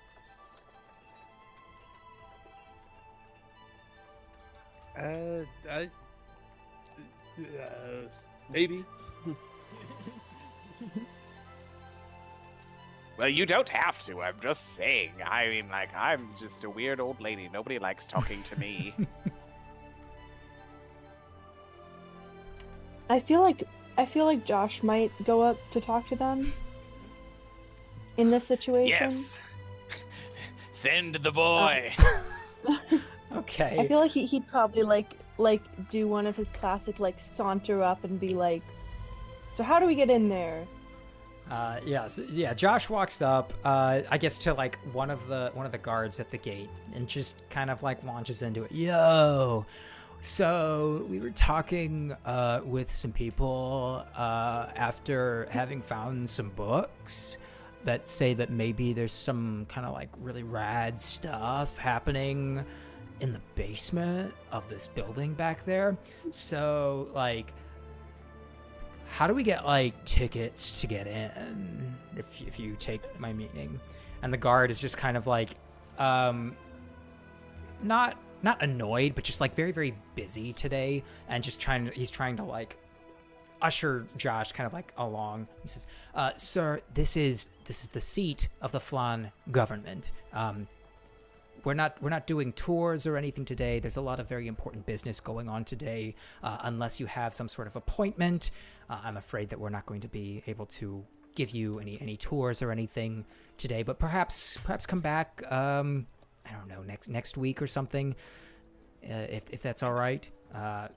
Be overhearing this? Are we close enough to like Yeah. hear the conversation? Oh yeah. Then I want to wander up and put my old grandma hand on his arm and say, "We are here on very important business from the Lord Sage himself, young man." Okay. Do you have the papers that would allow entry? Look to my companions. Do you have the papers that would allow entry? No, I don't think we do. We've got some gold though, And the guard says, "Are you trying to bribe me?" He's like, no, no, no. We just we're just looking. We're just looking. We're just trying to stay cool, you know. Just trying to get into the building and get on with our business.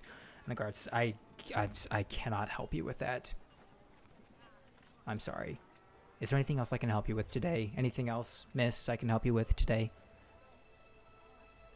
Well, thank you so much, young man. You know, this appears to just be a paperwork error, and I'm sure we'll see you again later. That would be great. Yes, thank you. And he kind of like just like he just kind of offhandedly kind of dismisses you, gets back to whatever it was that he was working on, which is clearly more important than dealing with the citizenry here in Flan.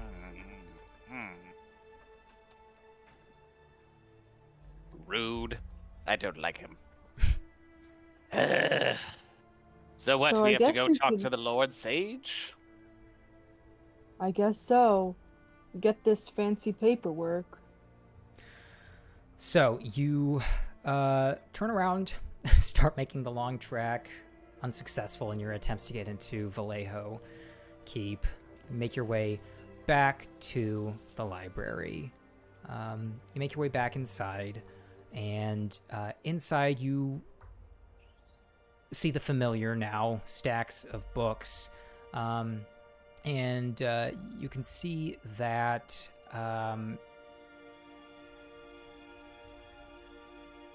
well, yeah. Where do you go when you get inside? You make your way into the library. No one's there to greet you as you walk in. You can see a couple people checking out books, a couple people studying at some tables. See one of the library employees reshelving some books. What do you do when you get here? I feel like the person that we like trusted, or at least that seemed the most trustworthy to me, was Brandywine, the one who was helping us the other day. So I might like try to go back to her office and see if she can help us. I think she was like the chief scribe. I don't know if this is her job description, but like try to get the paperwork from her. Cool. Okay. Does that sound good to you guys, or is there? No, I agree. I think they seem at least the most straightforward. I think they were very helpful. However, if you all want to talk to her, I would love to do a little bit of research in this library about the Whisperers or whomstever. Cool. Yeah. Okay. So, Auntie, you take some time to go find a section of the library that might be useful to you in conducting your research about the Whisperer. Bug and Tim, you start making your way towards one of the back offices, the back office that you had seen before. You walk inside and you see our familiar halfling friend, Casper Brandywine, at her desk, and you see, as you walk in, immediately as you walk in, and it clicks, oh, that's where I saw the blue ink. You see her hands are covered in this blue ink. It was a note that you think you recalled, like it just briefly caught your attention the last time you were here, but you didn't make a mental note, and now it's clicked. You walk inside, and she says, "Oh, my favorite people. What can I do for you? Did you learn any information? Where are we in this situation with the books? Do we find the books yet?"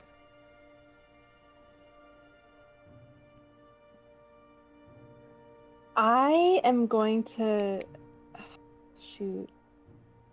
I'm gonna get my suspicion meter just went off the damn charts. So I'm gonna say, yeah, miss, honestly, we just came back to you because we got kind of stuck. We couldn't figure out Stuck. head nor tail about. We talked to the people that you sent us to, and we learned about their books, but it just seemed like dumb scholar stuff to me. I don't. She like you can see like her brain is reeling. She stops. Okay, hold on. So you mean to tell me that we're going to be paying you a bunch of this money to go find these books, and all you did, you talked with the witnesses or the victims, which is what we asked you to do, and then you just kind of like stopped? That's where you stopped the investigation? You talked with them and you're like, this involves learning, and you're just like, I'm over it? That's where we are right now? That's where we ended up? Hey, miss, we did what we were paid to do. What you paid to do? Where are the books? We talked to the witnesses. We couldn't find them. Okay. All right. Okay. So what did you want to do? What? Clearly, she takes a deep breath to try to calm herself. Clearly, you need my help, and I'm willing to give you my help if it means we're gonna solve this mystery. So how can I help you today? Please say you have something specific that I can help you with, so we can get back on track. Yeah, we had a name to follow up on, Soares. And when I say that, I want to make an investigation check to see if her like face changes or doesn't it. Give me an investigation check.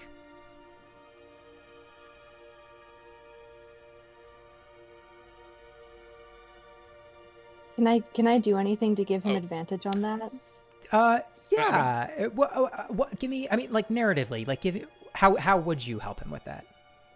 I think I like sort of sidle closer to her and like lean on the desk and just look at her face real close, and I'm ready to like kick him if I notice something. Amazing. Okay, Tim, what'd you get?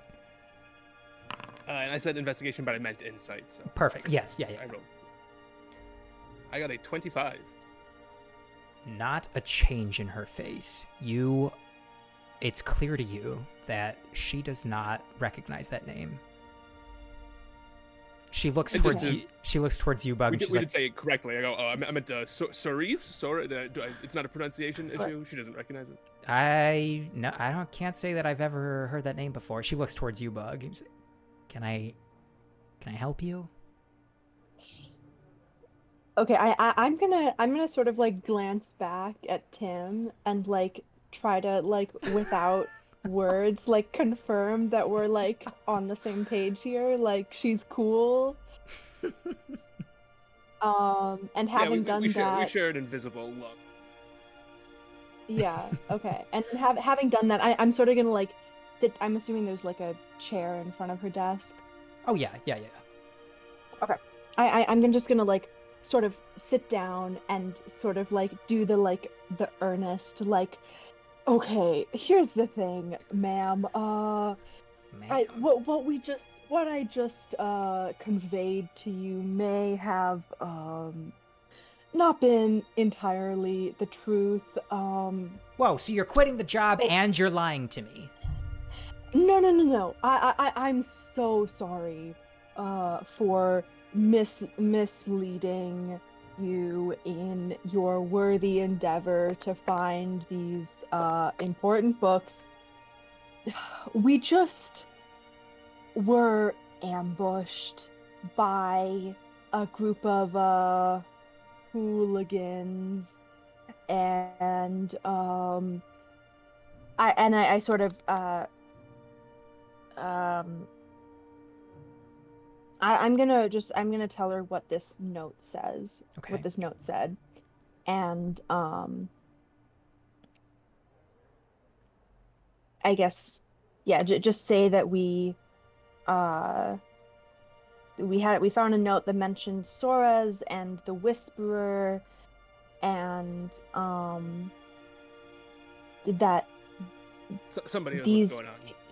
Yeah, somebody is trying to get us, basically.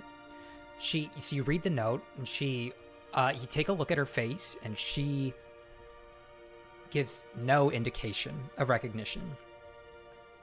She kind of takes a closer look at the note itself as you're kind of like reading it, and she notices something. She says, let me see that note, please. I let her see it. She takes it. She looks at the scrawled writing. She sees the blue ink on it. She looks at her hands, and she says, "You all thought I had something to do with this. You thought I was gonna betray the library and Flan? You thought I had something to do with this?" Ma'am, we don't know what's going on. We're just trying to be careful. Do you know, is this ink that you use special? Is there Your a name starts with reason? B. You're not. Your name does start with B. You're not out of this scot free yet. And they surround you. You're like, I don't go. suppose. All right, okay. She takes a moment. She kind of like, she takes her hand and she rubs her chin, or some blue that is left on her chin. She says, "Well, my only conclusion that I can reach here is that this thief, or I suppose, must have had access to this ink. So it doesn't sound like we're dealing with a thief per se. We might actually be dealing with a rat. This ink is very it's a very unique blend of ink. I'm actually a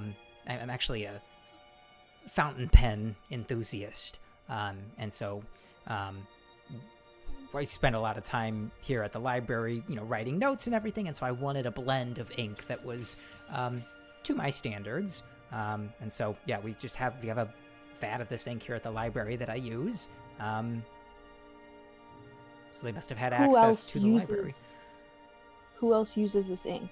Let's see. Well, I mean, I guess the scribes would have, because when they're taking notes and making copies of different pieces of literature and everything, they we use the vat of ink just to keep everything uniform. Does the Lord Sage use this ink by chance? It's certainly possible. Yeah. Yeah, he might use it.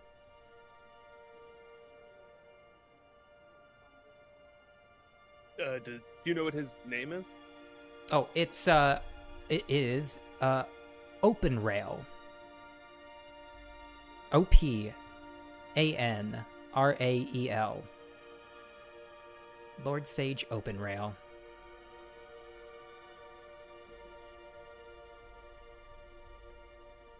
Out of character. Open Rail? Are you sure his name isn't Open Rail? I'm quite certain. Yes, I've been with the library here for like 50 years now at this point. Out of character, yes. Out of character, there were those two known people that were working for the library that then bailed and stole the books. Neither of them had B names, right? No, one of them was named Behringer. Ellison Behringer was the because there were 3 total. Yeah. There was Spearneck. There was the one who fled, I think. The one who was killed. Yeah, well, this one Fled and then was killed. And then there was the 3rd one who I think later stole the books, or at least, and that was Ellison Behringer. It's still a loose end, yeah. Yeah. Mhm. Okay. So.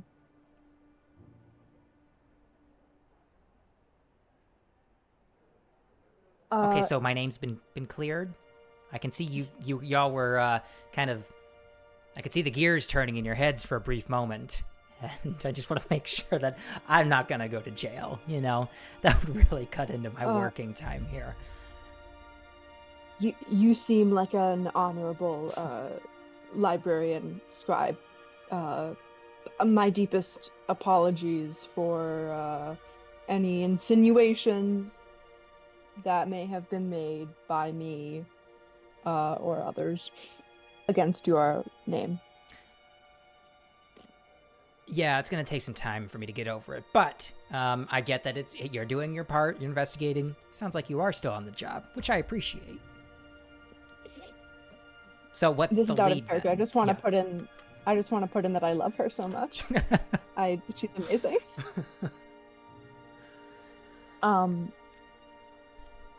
So do you know who this Whisperer is by chance? Have you heard that name before? I can tell you with certainty, no. I've not heard this name before. It's It wouldn't be surprising to me, though, that the Whisperer was some sort of code name for someone, knowing the amount of secrecy and just sneakiness that apparently this group is going through to try to hide their tracks.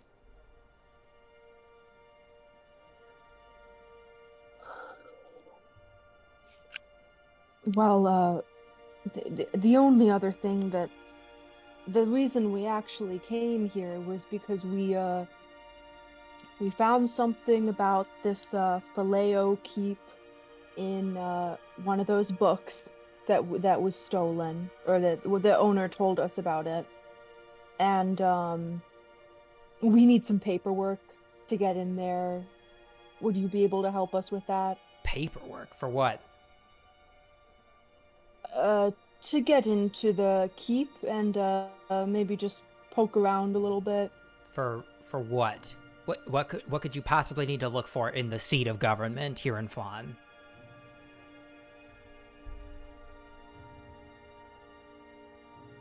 Well, there's supposed to be this big, like, shiny pool in there. Yeah, I think Josh would be us, and Josh would just blurt out, "Oh, we're looking for the pool." Oh, Yeah. you cannot be talking about the Pool of Radiance. That thing has been a rumor for, I don't know, at least the last, I don't know, couple years, maybe more. How long have I don't know. The fact of the matter is, it's a rumor. Don't go following loose ends. Ma'am, it is our duty to follow every loose end that we come across. Well, okay, maybe, well, I'll tell you this. Even if I did believe in it, and I wanted to help you on your little goose chase here, I don't have the authority to do it. That would be the Lord Sage that would give you the papers to get into the keep.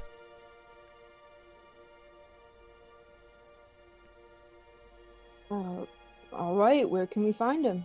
Well, you can find him in his office. He's on the other side of the library complex.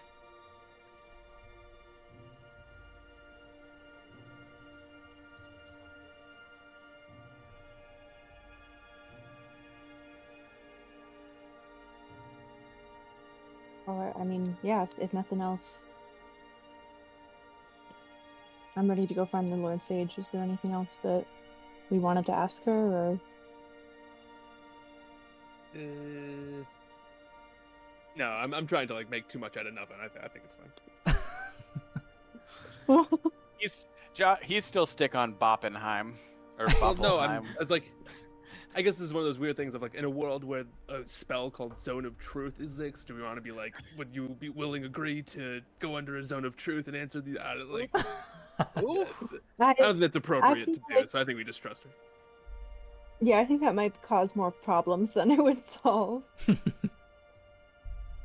Okay. So let's briefly cut back to Auntie. You went up, you spent a couple you spent a couple minutes looking through the shelves for something named Whisper, that would shed some light on this. Can't find anything. What did you do after finding nothing? After I found nothing, we already know that 3 individuals from this library have been engaged in suspicious behavior, and it certainly appears that they have a large staff on hand. So I think Auntie sits down at one of the chairs, and to any passerby, she just looks like an old woman kind of dozing off, but she is taking over her familiar's senses and sending Mavis flitting, like trying to stay out of view, like, flittering kind of around the rafters, like hovering in bits of shadow. But Mavis is just exploring the library and trying to overhear or spot anything sus going on, like if I can find any other library employees and eavesdrop on them, or if I like see anything out of the ordinary. But my physical body is just chilling in a chair, and Mavis with my eyes is scanning the library. Okay, Mavis is kind of like just like flying around. You see a couple of employees, a couple scholars are just like, oh, like bird trapped in the library, you know. Yeah, Just it happens from time to time. it happens. There's a lot of just general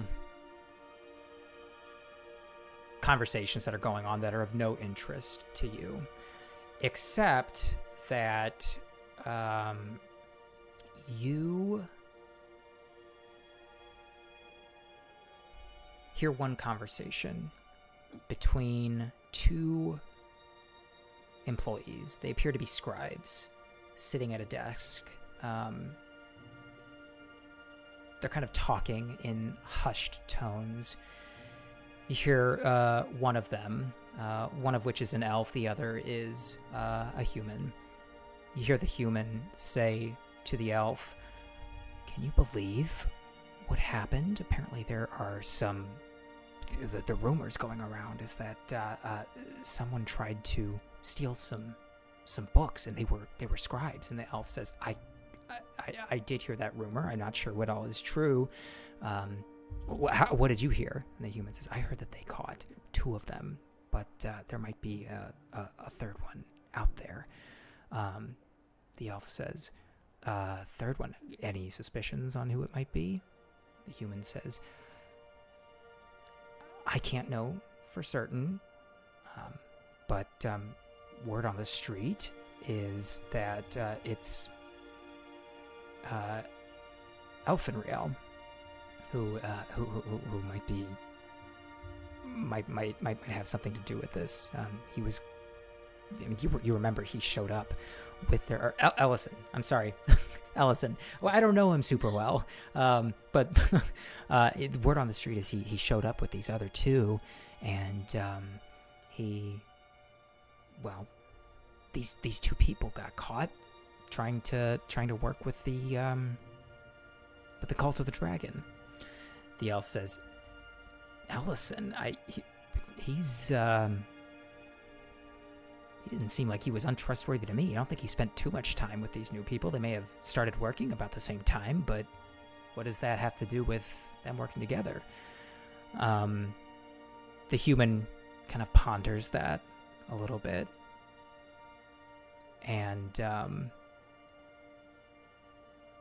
maybe he's like a little resigned to that. Maybe he realizes that maybe he's kind of blowing things out of proportion and suggesting that this guy is something he's not, that being a thief. And the elf says, "Besides, I know that he's supposed to be working in the archives tonight, so, I mean, he's gonna show up, you know, he wouldn't show up if he was a thief, right?" And the human says, I suppose you're right. I don't know, I mean, I haven't been keeping track on everyone's attendance at work, but I don't know. I mean, I guess I have seen him around here and there, but who knows?" And the elf says, "Who knows?" And so Mavis flies back to you. Very interesting. Very interesting. Sounds like we might need to have a little sleepover at the library. And I'll send Mavis, because she moves quite a bit faster than I do, to go locate the others. And I'll start walking slowly after her. Okay. Beautiful. Mavis goes off, finds Bug and Tim. You see this owl appear out of nowhere, this now familiar owl kind of appear from around the corner. Lets you know that Auntie would like to have a word. And do you all meet up with each other? Cool. Yeah, you kind of like round I think we like follow. Cool. Yeah, you like round a corner. You eventually make your way to a little bit of a secluded kind of like corner of the main part of the library where you can have a little bit of privacy without making it look like you're trying to be all secretive. And I'd like Mavis to fly and land high in the rafters above us and just be like keeping an eye out for anyone coming towards our little corner of privacy while we talk. Totally. All right, I got some hot goss, but what did you all find out? Brandywine definitely did it. They admitted it. We need to go in there and wait. No. Josh is like, whoa, I totally missed that. What?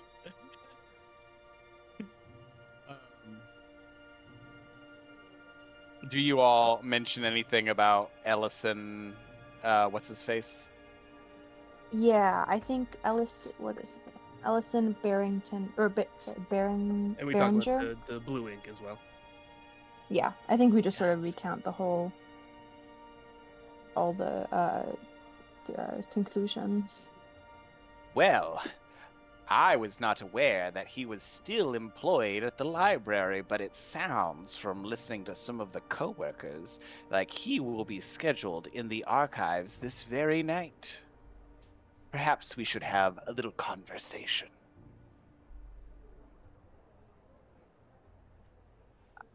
Yeah, for sure. Maybe That's as gonna be my a thinking. I thought we were gonna have to like booby trap the blue ink and then find whoever took it or something. But that's the same thing. Tim was like halfway through building a booby trap, like, and it's like, oh, okay. I mean, No, it's a very good. I mean, listen, we could still, if you just take that snare and we set it up in the archive room instead, like, I no reason to put a perfectly good booby trap to waste.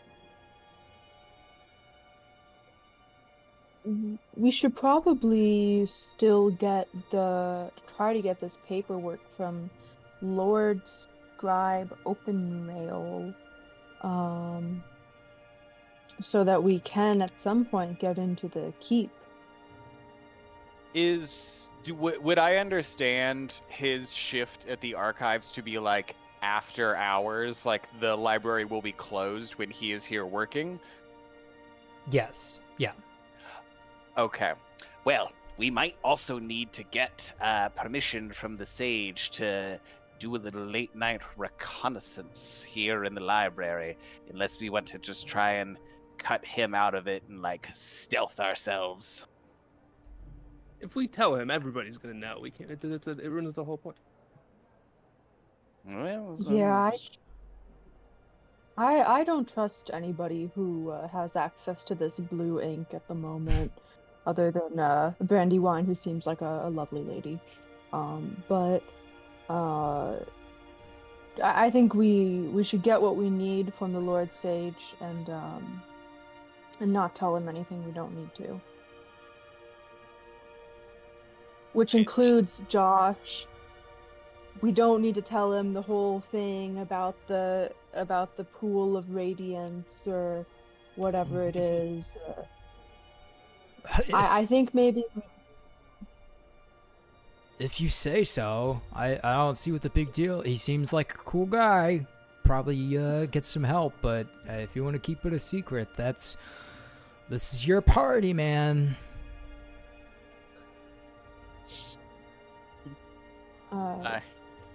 I love Rob as Josh. I love all of us as Josh. Yeah, Josh is an amazing character. Right. Well, let's go talk to the old codger. Okay. So you start making your way to the other wing of the library through the to another set of offices. And you see that there is kind of a grand-looking office on this side of the library. You see that there is like the front door is kind of the frame itself is like very gaudy looking, and on either side there are again these kind of like long marble pillars on just this office itself.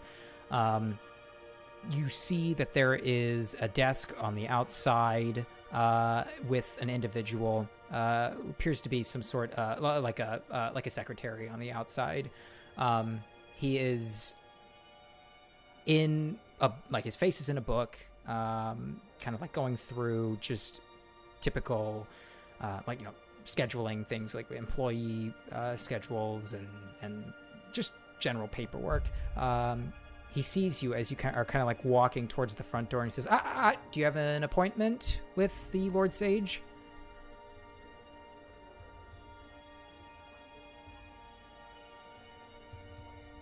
Okay, don't all speak at We are once. Yeah, We- old Rayleigh and us are old friends. He said just to come by anytime. Did he now? What is this in regards to? And I'll be able to let him know that you've arrived. This is in regards to the ongoing theft of books from this establishment that you allowed to happen. And if you want to cover your ass, you should put us in that room with him right now. We have pressing questions. Oh, right. Okay, the theft of the books. Okay, you're free to go in. Totally unperturbed by being yelled at by this old woman. He lets you in. You see a lot of shit at the library. Yeah. The door opens up and you see this, just beautiful office, if a little bit messy. You smell paper, glue, ink, all of these fill your nose as the door to the Lord Sage, the master librarian here, opens up. And before you stands the familiar man that you've come to know now. Just has a finger in everything that he does. You see that he's got dusty, worn books and scrolls stacked all neatly around his office. And as you walk in, he says, "Oh, yes. I suppose this means we have an update on the books. Were you able to locate them?" Well, not exactly. We're still in the investigation phase All right, that's of the good. investigation. That's We have a concept of where they're located. a concept. Okay, that's wonderful. Hopefully you come up with a real plan, but we'll get to that point when we're ready. What can I do for you today? We are Well- going to need some paperwork to get into the Phileo Keep. Mm-hmm. We have very pressing reason to believe that this league of saboteurs and individuals who have infiltrated your library might also have established some presence in the keep itself. Presence in the keep. Yes, so we need to go in and investigate right away. Well, okay. You see, I'd like to do that. Well, let's see. The issue is it might take a couple days to get the paperwork all sorted out with the keep itself. Given all of the goings on, they are making certain that security is of the utmost importance at the keep. But no, I can get started on that immediately. Well, I understand. I just thought such an established and powerful figure such as yourself in the city would surely have the authority to command such a thing. But of course, I understand if you're not as powerful as I thought, then we can wait. okay. No need for insults. I'm doing the best I can. I will get started on that immediately. In the meantime, though, I'll get started on that after I deal with this issue that I'm dealing with now, if you don't mind. It seems like you don't have any additional updates about the books, so until I can get the paperwork ready, maybe you can come back in a couple days while I'm dealing with this, unless you would be interested in helping out. We got a disappearance of one of our employees here at the library. What employee? I'm sorry? What employee is that? His name was Garda Greenleaf. He was an archivist, and unfortunately, he's we've not heard from him in quite some time. What kind of materials are stored in your archives? Where do I begin? It is a massive structure in the basement of the library here. The basement and the sub-basement. It's actually quite large. Most Is that accessible to the general public? No, not at all. Only the scribes have access to the basement and then to the sub basement. Just vast shelves packed with scrolls and books. So I wouldn't be able to tell you with any certainty or narrow down what types of information there is. There's just vast amounts of information under this vast library of information itself. But, well, with your permission, perhaps we could go investigate these archives just a little bit and see if we spot any clues as to the disappearance. That could be very helpful. I do worry about Garda. He was supposed to show up for a shift of his last night.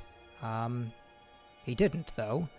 So that's quite concerning to us, and we haven't seen him around the library either. So, and especially given all of the, I don't want to cast any accusations anyway whatsoever, but I'll just say that we can't be too careful about keeping tabs on all of our employees, given the state of the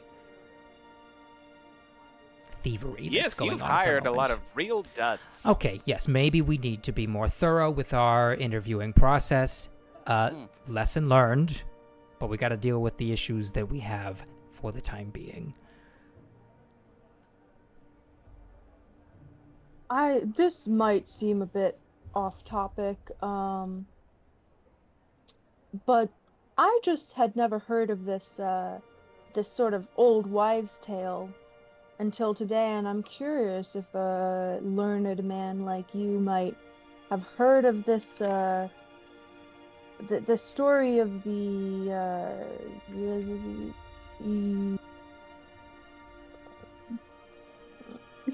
this is happening in game as Yeah.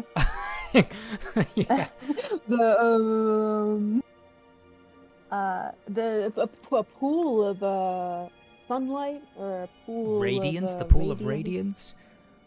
Yeah, what's up with that? It's a rumor. As far as I understand, it's a source of magic that appeared somewhere in Flan some time ago, and apparently it's a source of great power to anyone who is able to tap into it. Could I also do a insight check as I bring that up, just to see if he has any strange reaction to that? Yeah, go for it. Insight check.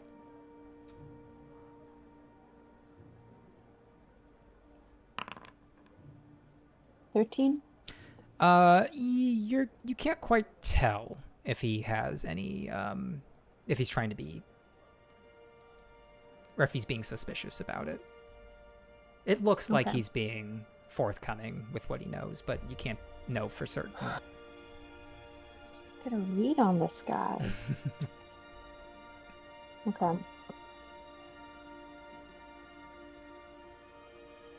Well, if you'll give us permission. Sorry for that off topic. I just popped into my head. No, Just, no. you know me. I'm a curious guy. Well, we are the source of knowledge here in Flan, so you came to the right place to ask questions.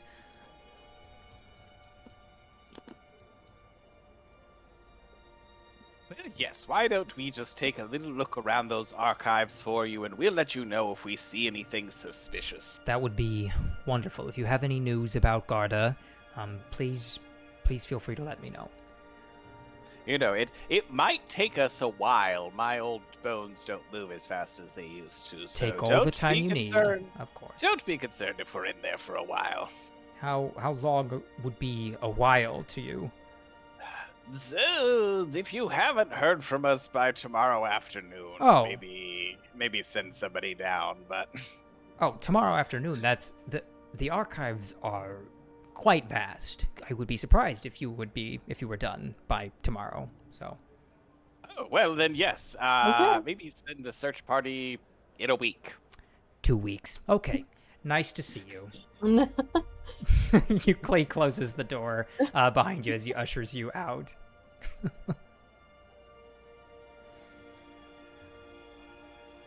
All right. What time of day is it right now? At this point, it's probably like early evening, probably like 7-ish o'clock. First of all, wow, that 7 o'clock is early evening to you. Okay, call me old. Different schedules. No, that's late evening. Oh, never mind. Early evening for me is Oh. like 5 o'clock. Okay, cool. So we're on opposite ends of the extreme. Perfect. Exactly. But if we just kind of like set up shop in the archives, would we have time for a long rest between now and when that guy's supposed to show up? Or maybe another short rest even would be fine. Given what you have heard from him about the fact that so few people, like the public isn't even allowed there, you could totally find space in the archives to make that happen. Yeah, without being disturbed. Yeah. And it would probably coincide with when he's supposed to show up. Yeah. Okay. Well, then I think the next thing for us is to set a little trap for Mr.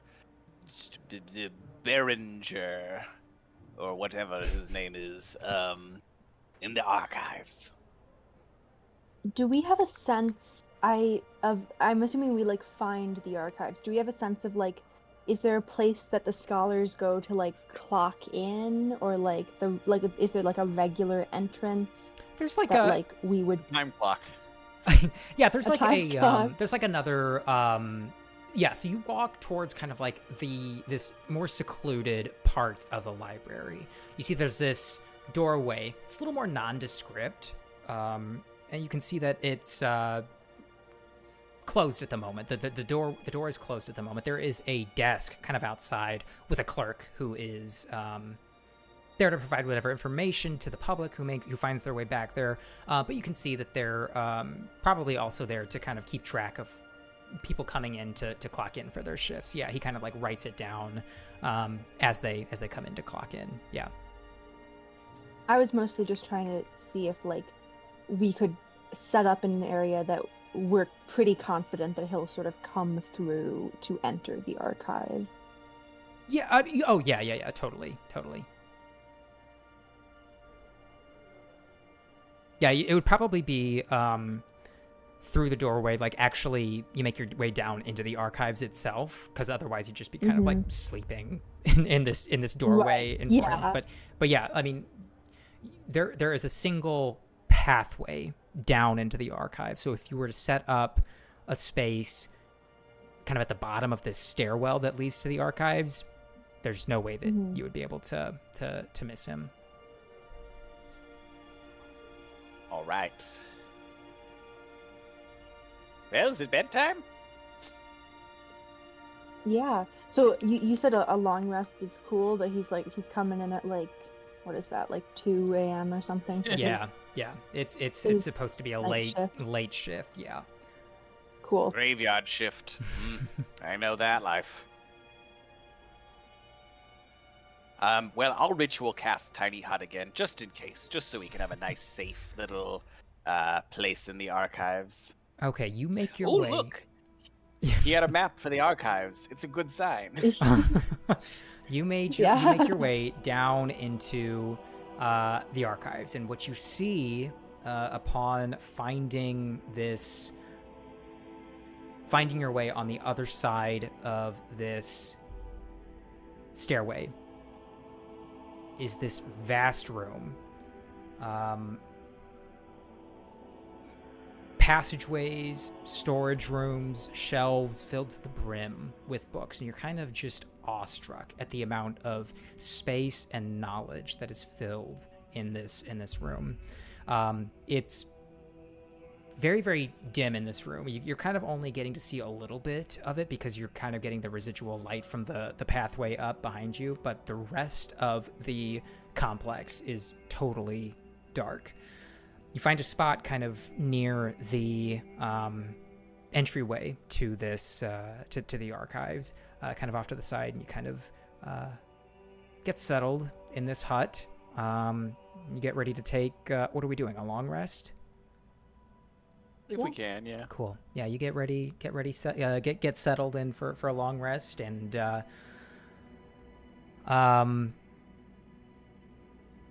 get settled in, and you're ready to hopefully encounter this individual who is may or may not be causing a bunch of chaos, additional chaos for the library. And that's where we're going to end the session for tonight, team. Awesome. Okay, to everyone on stream, thank you all so much for hanging out. So sorry for all the tech issues. Thank you for bearing with us, and we should be back next week for the next session of D&D League. So have a great rest of your night, and we will see you soon. All right, thanks everyone.